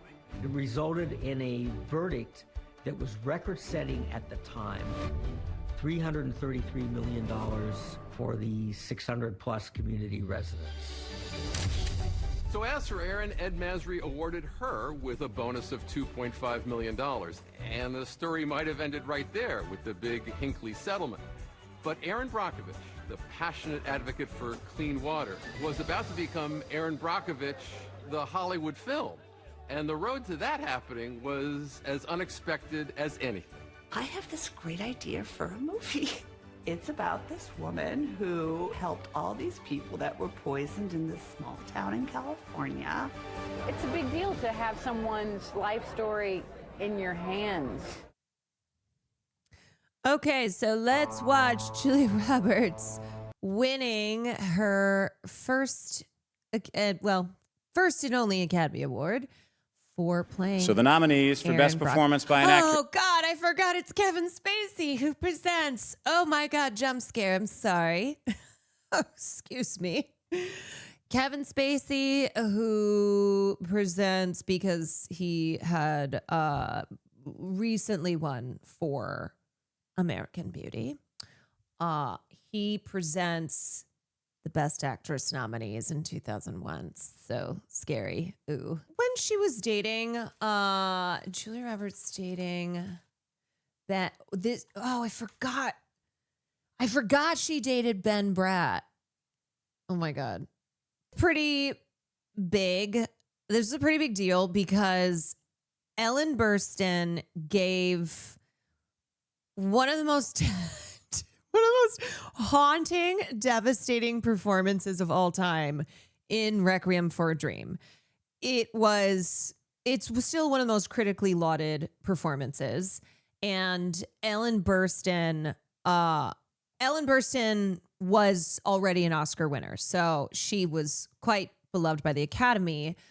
But along comes Julia Roberts in a very, very successful film and honestly delivering a great fucking performance.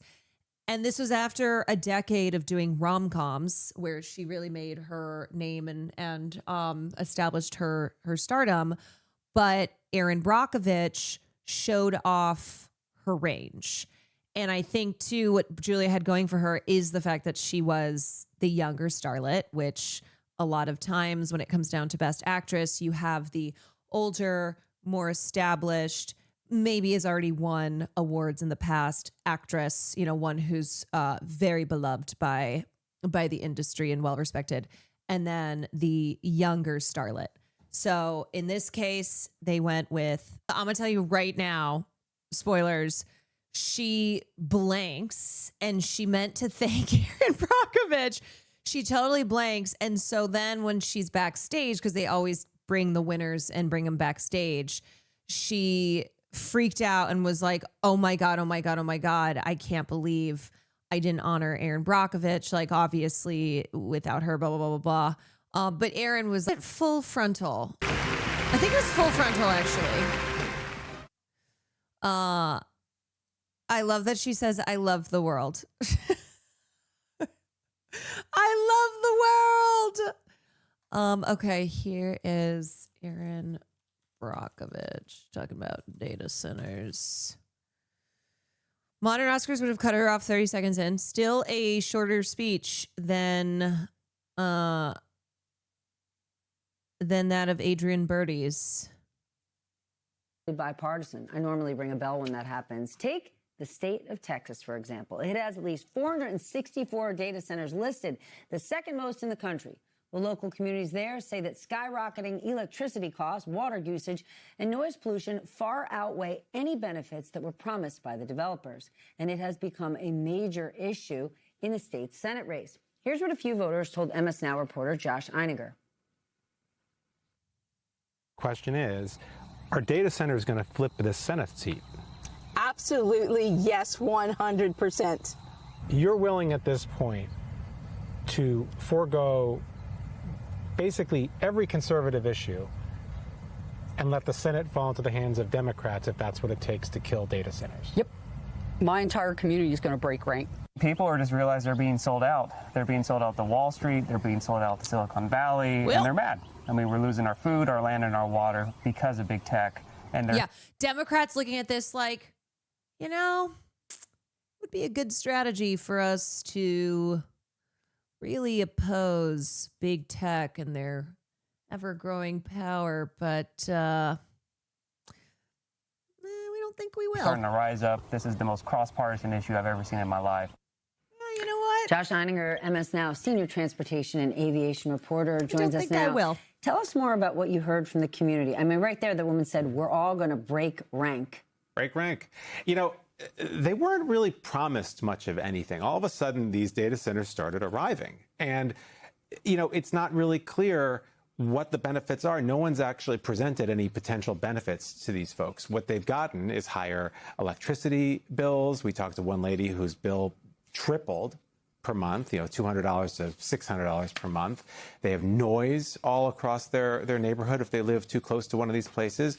And the real thing they're very concerned about is their lack of representation. They feel like they've elected officials at the local level, at the state level, and in Washington. And, you know, at every level, these data centers are being supported, except for at the grassroots. And why are they being supported? Yeah, and the thing is, a lot of these data centers are going in rural areas, are going in areas that have a lot of conservative voters.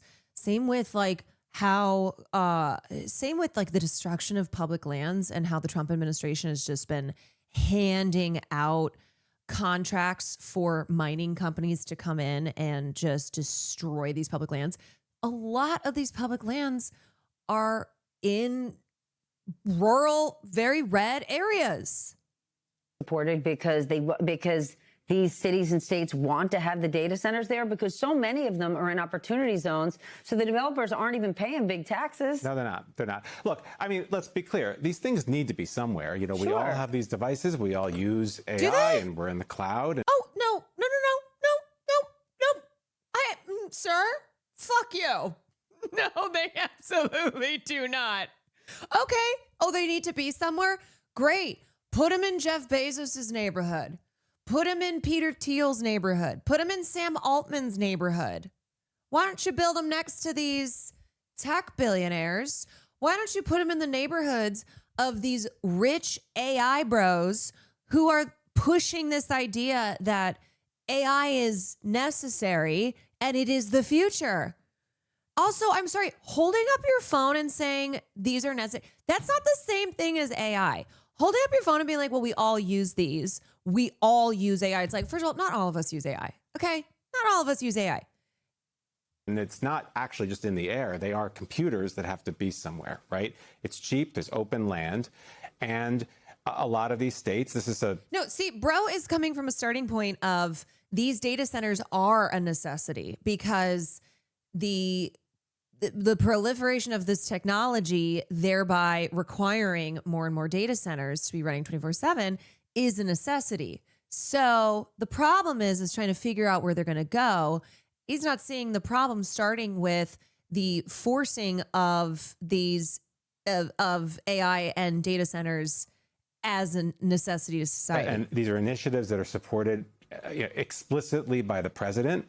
A lot of red states have welcomed them with open arms, specifically Texas. Governor Abbott has made it very, friendly to these companies to come in. And then the counties, the unincorporated counties, I wonder are basically why. fighting to get these companies to come in. They give them tax abatements. They pay less in taxes than they would if they were just to, set up shop on their own. They come in, they buy up a ton of land for a big premium to the lucky ranchers who happen to be where they want to be. And everybody else says they're just paying the price. I want you to stay put for just a minute. Don't go anywhere. But I want to bring into the conversation consumer advocate Erin Brockovich. She's the author of the Brockovich Report newsletter on Substack. It is a must-read, but you most likely know this name from the very famous movie in 2000 starring Julia Roberts, which brought her fight against an energy giant over groundwater contamination in California to the big screen. She is an extraordinary woman. We are lucky to have her here. She launched a new public tracking website where residents can report concerns about data centers in their own communities. Erin, it is great to see you. This work you're doing is something else. You have been mapping the construction of these new facilities and found that transparency, no surprise, is lacking across the board. Yeah. Hi, Stephanie. It's nice to see you. Yes, that's exactly what's going on. I've been listening to, your discussion currently, and that's exactly what people are reporting to me. What had happened was I got overnight 30 emails from the same community with a concern. So I'm one of those people that likes to see the bigger picture. So I decided to create a map where people could self-report who were living in and around these facilities, what was going on in their own backyard. And I was shocked to see within 3 days that 49 states were all reporting the exact same issues that you are and the concerns that they had. Number one was at a local level, non-disclosures. They weren't included. There wasn't a seat at the table. And how did this happen? Two, for people that are already in the areas that are up and running with data centers, is the rise in electric bills. And everyone has the same concern about what about the water? What about the loss of Right, water? because here's the thing. Okay, all like the tax revenue promises. Well, what happens when in a community they can't even access their local resources because these data centers are taking them up? What good do tax breaks do? And also, let's not pretend like the tax breaks, the extra tax revenue is actually being delivered in full. Like the math does not end up mathing out in the way that these companies are promising. But more importantly, what's the fucking point of that when then people don't have enough resources in their communities, so they cannot be thriving in their communities? Will Neff. Ooh, my voice. William Neff. Hello, everybody. Welcome in. We just finished up film class, but we are talking about, since we watched Erin Brockovich, we're talking about Erin Brockovich's current project right now, which is taking on data centers. She's created a website that maps out these data centers. I think it is, if you go to Erin, is it her main? ErinBrockovich.com. Is that not it? I thought that was it. Knock Docs, thank you for the 45 months. The estimated cost to taxpayers of the proposed data center in my hometown would have equated to $485,000 in tax breaks per job per year for 20 years for 23 jobs, estimated to pay $50,000, $100,000 each. Wow. The companies pay taxes, then they get subsidies from the government from those taxes. Yeah, so it's win-win for them. Land. Noise is a big issue in the ones that are running and affecting people. What's going to happen to the wildlife? So there's so many unanswered questions at Tell the Will community to wear level, Jong. I don't have to tell him not that. He'll getting wear it it from the city council. And tell him as twice. you showed tonight, they're upset. Dr. Ritchie, thank you for Have 15 any of months. these big data center companies responded to your tracking website or to any of these communities directly? No, not that I know of. What they are reporting back, which is fabulous to actually see, I believe it's about 69 municipalities have said, let's take a pause here for 6 months. There's a lot of things that are unknown, and we certainly have our communities very upset. And we also have states now getting involved that are taking some pauses. Let's stop here for a second and get the information we need. What type of environmental studies need to be done? What are we going to do about these raising electric rates? And how listen, these people aren't being heard. They aren't being seen in their own backyard, and they deserve to know what's happening. And I think shutting them out of that conversation is one of the biggest problems of all. But assuming these companies are acting... Yeah, and the reason they shut them out of the conversations is because they know a lot of people are at minimum going to go, well, hold on a second. We have questions here. There are people who are outright going to say, no, fuck that shit. But at minimum, many members of the community who will say, now hold on a second. In good faith, assuming they want to be part of these communities, are there any examples of seeing any major executives show up at community? Oh, please. I'm sorry, but I'm not sorry. This is MS now, so I'm not surprising. But even doing this hypothetical in good faith, let's say these companies want to be a part of these communities. No, they don't. Like, that is not something that should even be brought up here because they don't. Board meetings look to meet with these towns and say, how are you being hurt? What can we do, right? These companies in theory are saying, we want to now not just be large landowners, but we want to be part of these communities. How can we work together? Are any doing that? No. And I'm about 6,000 submissions and about 2,000 more have just come in, and none of them have indicated at all. This is what's happening to them in their backyard. So I like to hear from them. They have not reported. Why? But also, why the fuck would these companies want to be a part of communities that it's a company? It's a company. It's not a person who's like, hi, I just moved here.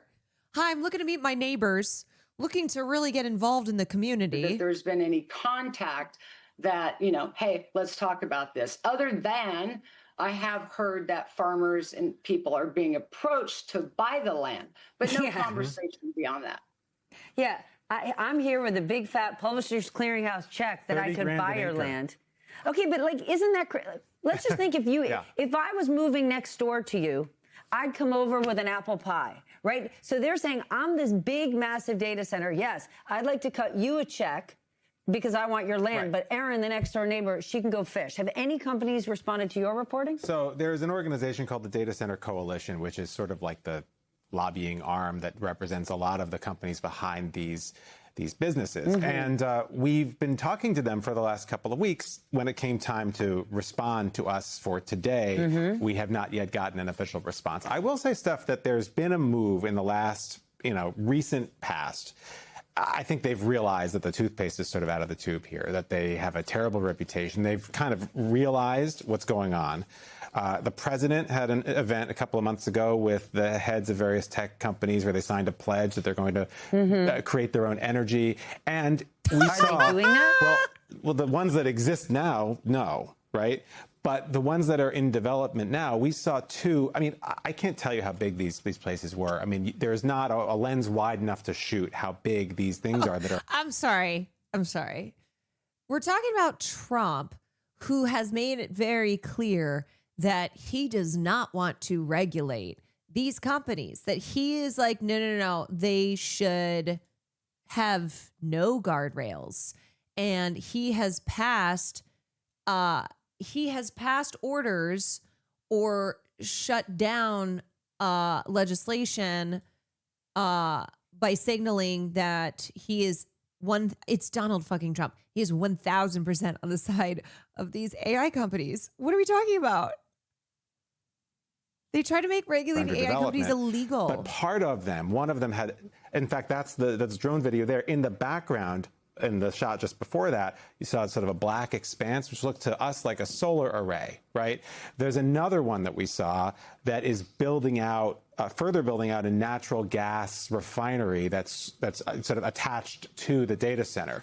So this is the new trend. They're trying, they say, to generate their own power. But who's regulating it? Who's watching? Are they going to be net zero in the end, or are they still going to go to the power grid?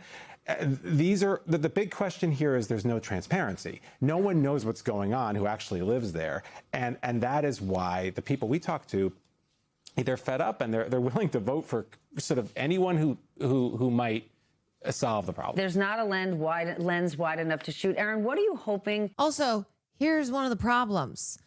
Okay. Without using a town's power grid, natural gas is what these data centers would need.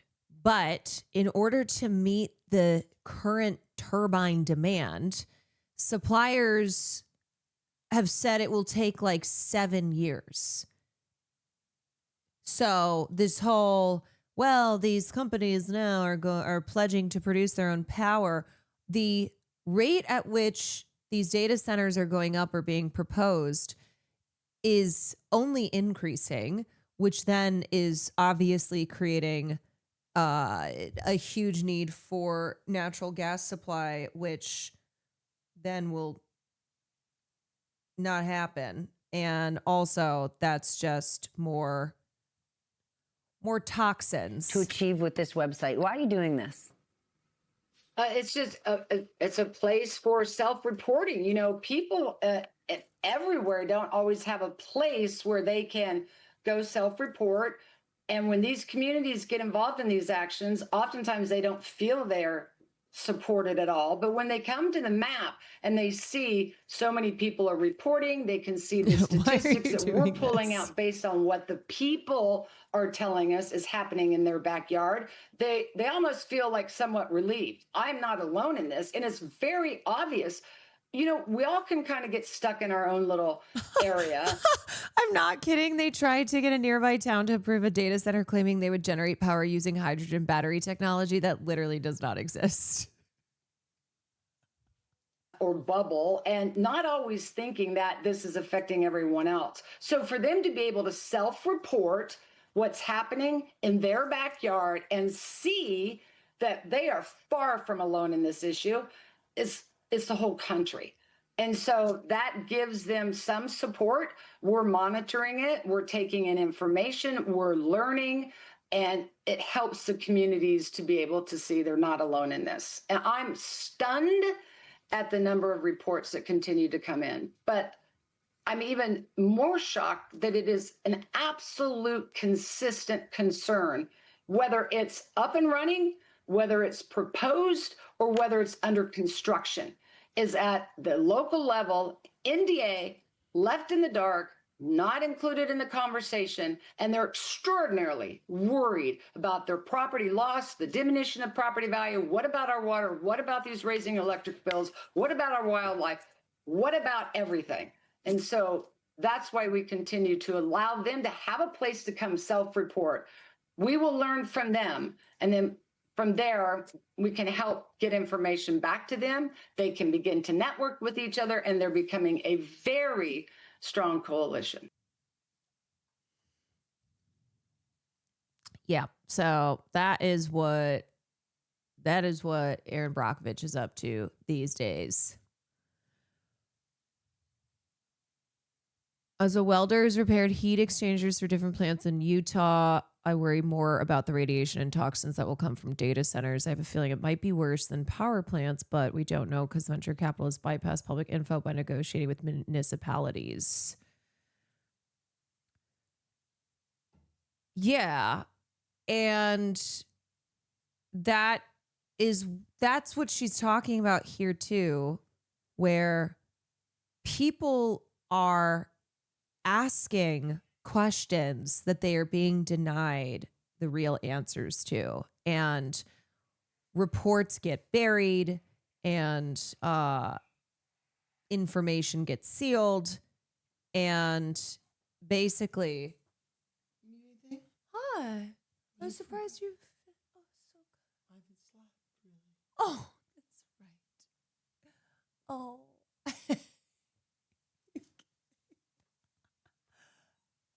Have you've seen Aaron Brockovich, right? Yeah, many years ago when I was 10. When you were 10? Yeah, the movie's old as fuck. Yeah, I guess it came out in 2000. Watched it when you were just a boy.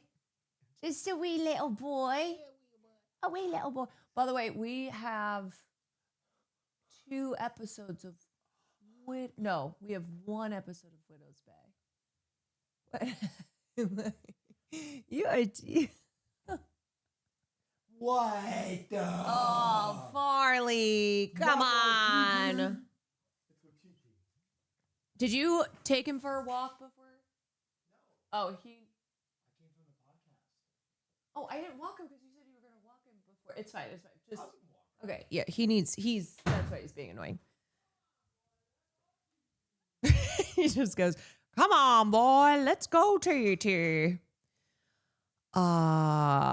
Literally one of these companies in my area has been spreading pamphlets about the benefits and dangers of natural gas, like the duck and cover parody style propaganda from the Fallout games.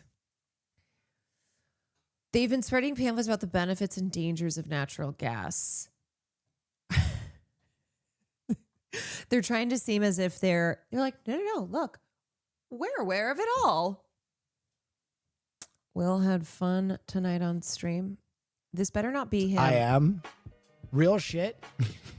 You can ask Caroline. I took a nap after my flight today. And I tried to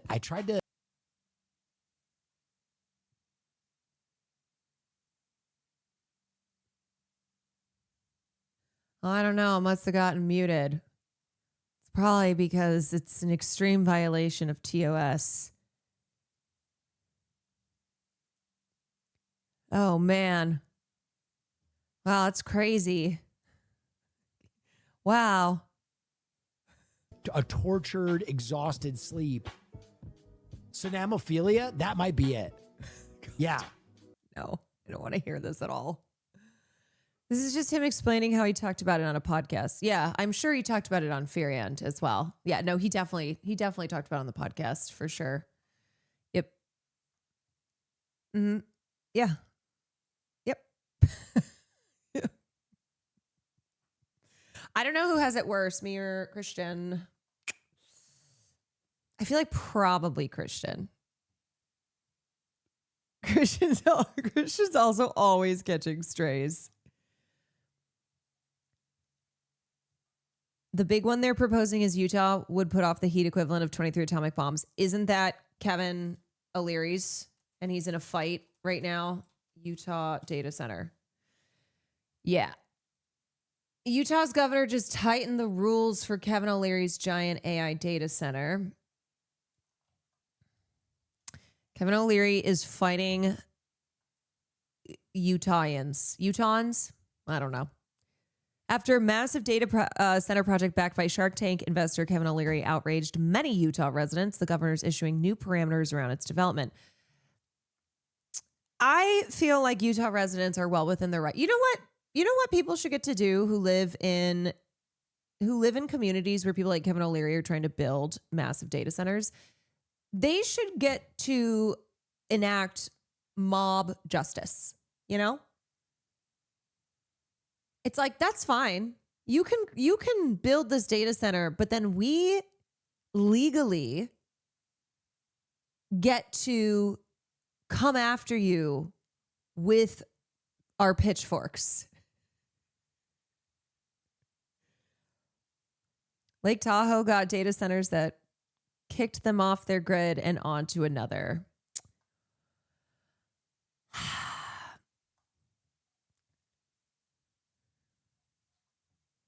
In an executive order on Friday, Governor Spencer Cox established a higher bar for data center development in Utah. Utahns deserve confidence that water resources, air quality, utility rates, wildlife, and quality of life will be protected. I am telling you right now, Spencer Cox does not actually care about any of that shit. This is because of how many residents in Utah are flipping shit, are outraged, and are protesting this data center. He cares about the fact that it could hurt his approval ratings if he doesn't do something, or at least the veneer of doing something. This framework helps ensure that data center development aligns with Utah's long-term interests and reflect Utah values. No, they don't want the data center. The framework contains 8 principles that address a range of issues, including protecting water resources such as the Great Salt Lake and mitigating the impact on wildlife. Protecting the fact that you have to mitigate the impact. It's like there's going to be an impact on wildlife, but at least we will be trying our best to mitigate said impact. Protecting utility ratepayers, leaning into human-led AI development, and providing transparent, meaningful, and thorough opportunities for public content were also among the outlined principles. The executive orders which direct agencies to adopt the framework is effective immediately. Yeah, and then you know what happens? They violate that shit, and they're like, oh, fine us. Oh, fine us, oh. Haley Williams called attention to this at the festival she did there 2 weeks ago. It was awesome. I was there. Haley Williams stays correct always. Tensions in Utah have been high for months, particularly in Utah's Box Elder County, where commissioners approved plans for the Stratus Project, a hyperscale data center campus spanning 40,000 acres despite community opposition. The development, also dubbed Wonder Valley after O'Leary, who calls himself Mr. Wonderful.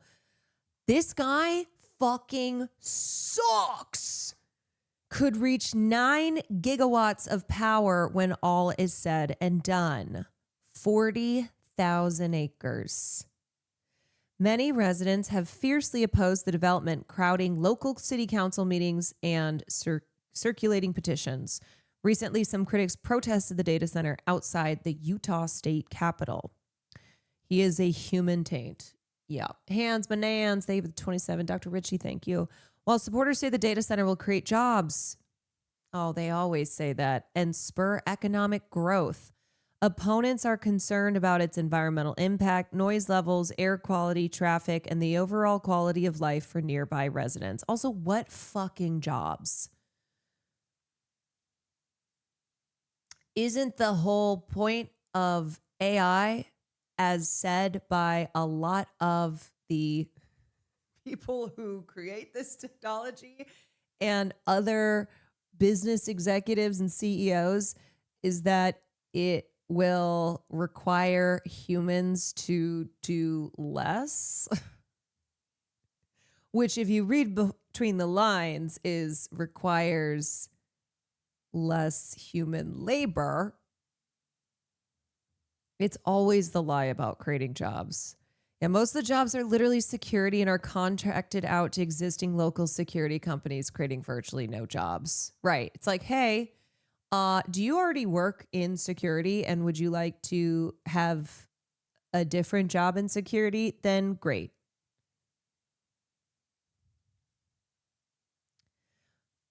O'Leary has defended the development several times. Earlier this month, he suggested without evidence that professional protesters or outside agitators orchestrated much of the controversy, that AI amplified some opinions, and that Chinese funding, classic, this is a fucking bingo board every time, and that Chinese funding was fanning the outrage. A webpage for the yeah, as if like China is anti-AI. Isn't the whole point? Well, I guess they would say that as, oh, it's because we're competing with China, and that's why Chinese CCP communist funding is really what's pushing this outrage. It's because China is trying to win. A webpage for the Stratus Project said residents submitted over 2,000 questions and concerns that included a mix of supportive and critical feedback. In a May post on Twitter, Cox said the developers behind the Stratus Project agreed to use a phased approach to development, meaning they'll need to apply for new permits for every planned addition. Yeah, I like the idea that these are like serious obstacles to these data centers doing fuck shit. Where it's like, oh, you have to apply for new permits? Oh, easy. You have government officials who are in charge of handing out, assigning permits, who are on your side, who are part of the team. Data centers are becoming a major political issue ahead of November's midterms. Communities across the country are rallying against them, pressuring local politicians. In February, residents in a New Jersey city, for instance, successfully blocked a data center development. Why do you think big tech is pouring already tens of millions of dollars into the midterms. Like, I think it was reported at the beginning of this year that big tech had already, it was already like a plan of $100 million that they were going to spend to push AI proponents. So it's like you have APAC. I mean, obviously crossover too between APAC and big tech, but you have candidates now or incumbents who are being paid by big tech and by APAC or its subsidiaries, and then they're just reading the script on Israel and artificial intelligence and data centers. It's giving AI pack. Yeah. AI pack. Did you see this idiotic thing? Can't stand it when I this see kids that man are said? making $70 grand a year I hate spending him. $28 for lunch. I mean, that's just stupid. It's just, think about that in the context of that being put into an index and making 8 to 10. Is this the new, if millennials didn't buy avocado toast, they'd all have houses? 8 to 10% a year for the next 50 years. Can't stand it when I see kids that are making $70 grand a year spending $28 for lunch. I mean, that's just stupid. It's just, think about that in the context of that being put into an index and making 8 to 10% a year for the next 50 years. Also, $28 on lunch, that's Chipotle. That is 2 bowls at Chipotle.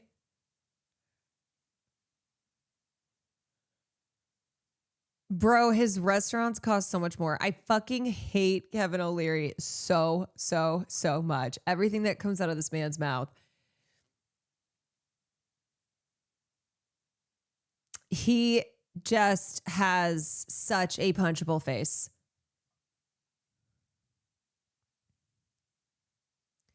Yeah, the problem is how much it fucking costs to get a fucking to-go sandwich. Yeah.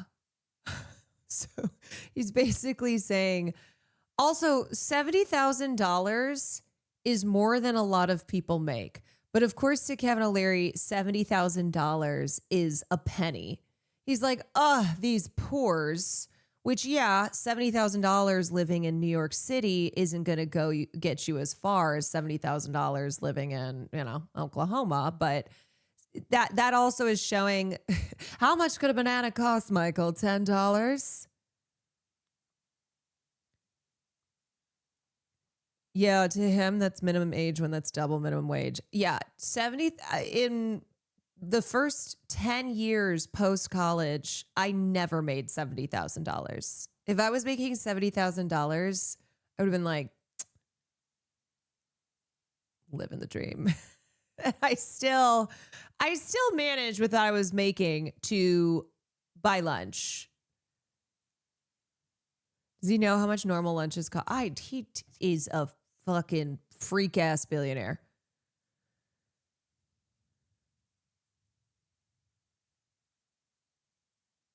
Crying about a $28 lunch when he has a $300 breakfast.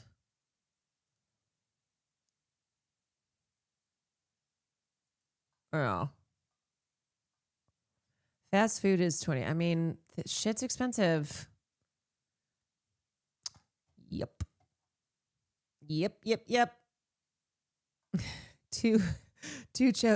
Treating yourself to a Chipotle bowl.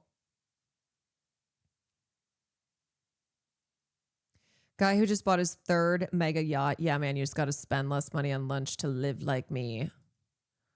Yeah, I mean, as I said, it's giving, well, stop buying avocado toast and you can have a house. Stop buying coffees and you can have a mansion.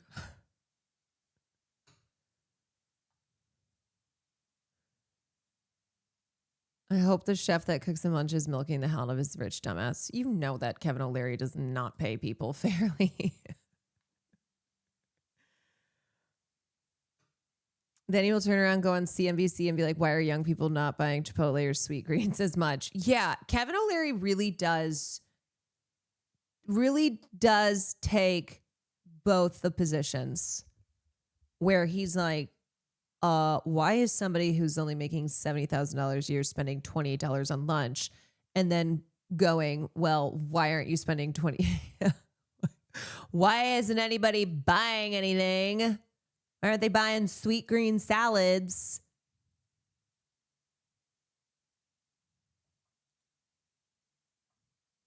It's got to make sure you blame yourself for the system holding your head underwater always. My face when Kevin O'Leary. I mean, as I said, I think that the people of Utah, if Kevin O'Leary wants to build his data center there, they should be allowed to deal directly with Kevin O'Leary.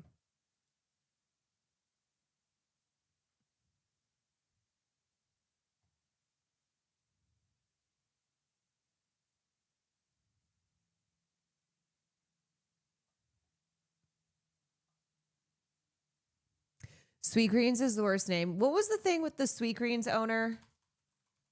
Sweet Greens CEO. Well, I think it had something to do with Israel.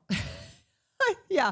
He publicly supported a call to blacklist Harvard students who signed a letter blaming Israel for the mosque attacks. He said he wanted the name of the students. So, oh yeah. He said that he wanted the name of the students so that his company would never hire them. These Harvard students, they should be so scared. They should be so scared that Jonathan Neiman, the CEO of Sweetgreen, is going to blacklist them from working at Sweetgreen. He's like, you'll never work at my stores or companies. Connie, what's the matter? I can't hear you. What is it? Unrelated clip to Utah and Kevin O'Leary. Well, I'm just saying, look, if I were running things, I'd be like, okay, you want to put your data center in?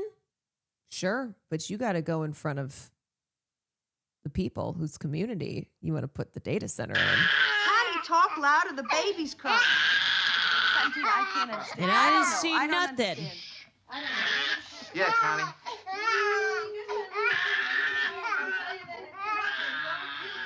Hey, Kevin. Listen, you wait. Yeah, we need you to come down to this meeting. No, you just wait there. Son of a bitch. Also, whenever I hear a baby crying, it makes me, I'm not kidding. It's like the one thing that makes me not want to have a baby because I get so stressed and anxious hearing a baby cry, which I know is like it's like there's actually something that's triggered in us when we hear babies crying, and it's not even my baby. Like I don't blame the parents or whoever's got the baby, obviously, but yeah, it's so stressful, and it's not even my baby. That is a very upset baby. Open the goddamn gate. Get off your ass.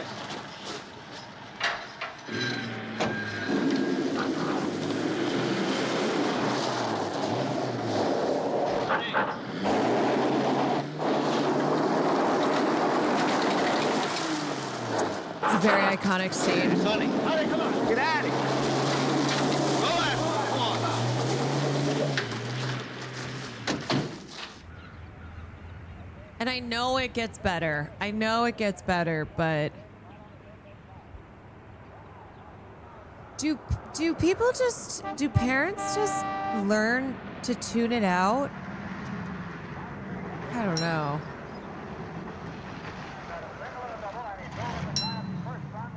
That's why I always get mad at people on, say, airplanes who are showing outward frustration and agitation towards somebody who has a crying baby. And it's like, do you think that they are not more stressed out? Do you think they're not the most stressed out here? Which in that instance, absolutely. I'm sure in their day-to-day life, people learn to tune out crying because otherwise they'd go crazy. But on a plane, it's like, do you think that they aren't stressed by the fact that the baby is, do you think they don't know that the baby is crying? And do you think if there was anything they could do to get the baby to stop crying, that they would not be doing that? My God. son of a bitch.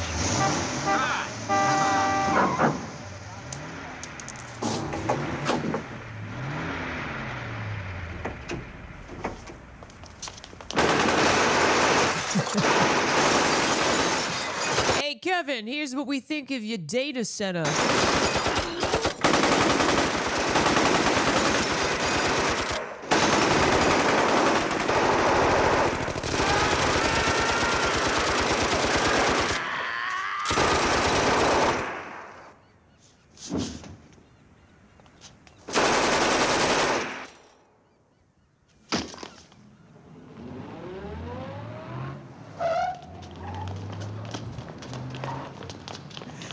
Anyway, so here's Wonderwall.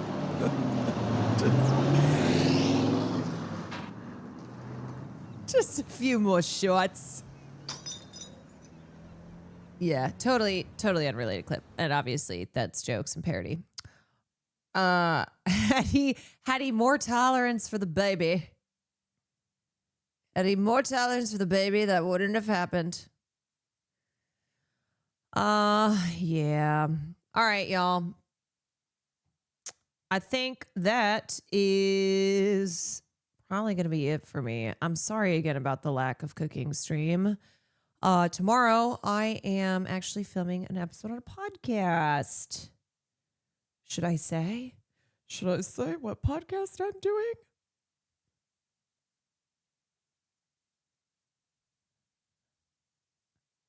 Ray already leaked it? Okay. Sam and I are going to do what about it? Sure. Okay. I love every time I'm always like, whoa, I don't know if I should leak it. If it should be a surprise. It's like, oh yeah, no, we already know. Surprise news. Yeah, so that's gonna be fun. Sam and I are finally going on Wine About It. And I think this is the fourth time that I was asked, and it's finally the first time that I can do it. So, yay. Let me know, Hive. We're so back. One day you're going to get a big role and someone at Variety will leak it. Yeah, we'll see. Scootish, I like learning about what my job is going to be like tomorrow in streams. It's so wholesome.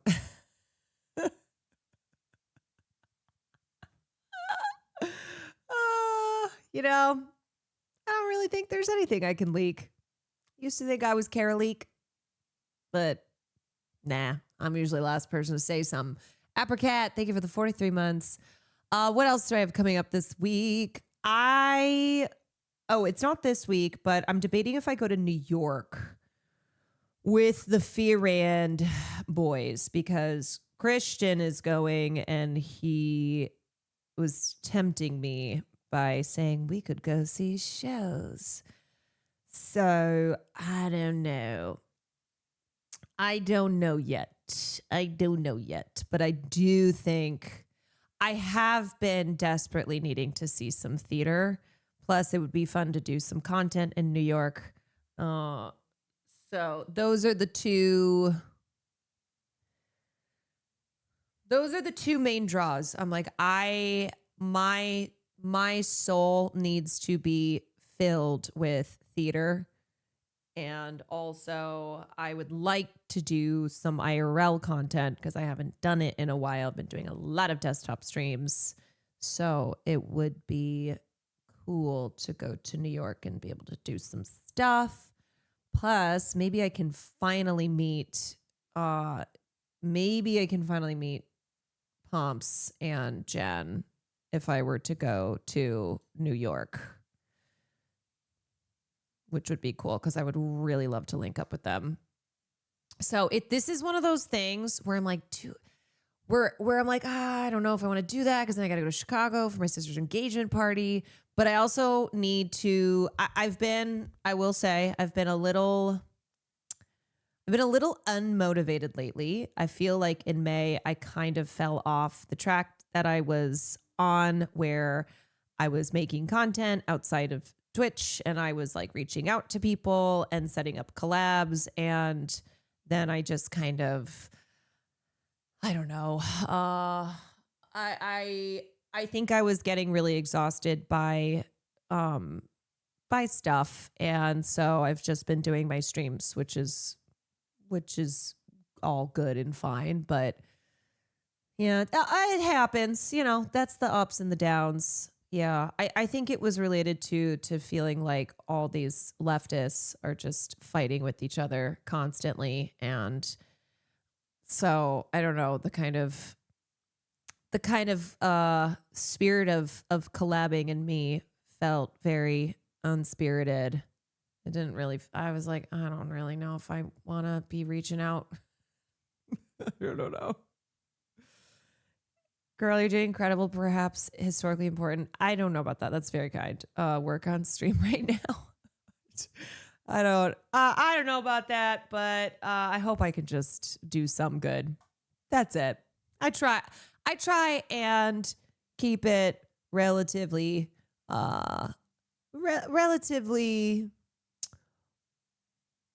it's not low bar, but just I say that for all of us too. Just try and do good that you can. Try and do your best. Try and do your best. It's historically important to me. I might never have watched Aaron Brockovich without you. Well, then, you know what? I'll take that, because that is one thing I will say with film class is I definitely know that a lot of people wouldn't have seen these films otherwise. So that's at least something that I can feel good about, is like exposing people to a lot of pieces of cultural history that they might not otherwise have familiarized themselves with. I've told multiple people about pink pilling thanks to you. Great. That's good. That's how we spread the word. IRL connecting is good for the soul. Get away from computer. Yeah, and I do think I need a little jolt. I think I need a little energy jolt. Like going to St. Louis for that one day was great. But I just need to change it up a little bit. Girl, you make it easier to digest everything going on. It's a breath of fresh air when being exposed to the darker and shittier side of news and the people that tear our movement down. Well, thank you. That's what I try to do, is to take in information and then disseminate it in a more digestible and also less scary way. Because I feel like sometimes if you sit there and you're just reading all the news and you're like, oh my God, should I just die now? So yeah, it's trying to present and explain stuff that's going on, but also not leave people feeling completely demoralized and scared and isolated. So anyway, okay. Now I feel like I'm talking myself more into going to New York for a couple days, because I do think that I need to get some fresh energy going. Especially because I just don't collab on Twitch like I used to. I really don't, for many good reasons, I will say, but it makes it so that I spend a lot of time. I spend a lot of time by myself, right, with y'all, but just alone here on the stream. So anyway, it's Tony season 2. It is Tony season. That is true. All right. Let's see. Who do we got?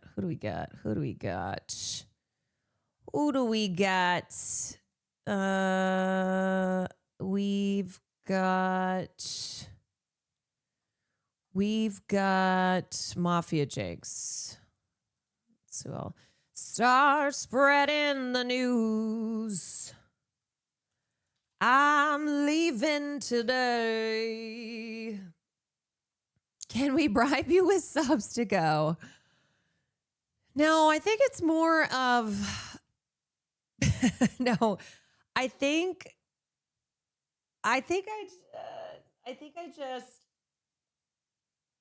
I get very comfortable in my routine, as a lot of people do. So it's just hey, going to New York doesn't mean you're taking a vacation. That like you are gonna do work. You are gonna do content. You are gonna hopefully meet people. And yeah. So I think it's when my mind gets really you don't deserve to take any time off. You just went to EDC. You're not allowed to go do anything that's not work right now, but also work has not been very feeling exciting and not a lot of energy. So yeah. Networking's important. That's true. You know, I always forget that this is an industry to network because I hate the cloud of it all, you know? I hate the clout chasing, and I hate people who very clearly only view you as a set of numbers. But networking is networking, and networking is not the same thing as clout chasing. Now, some people will say they're networking and they're really clout chasing, but yeah, like any other job, it's important. All right, y'all. I will see you tomorrow night doing Wine About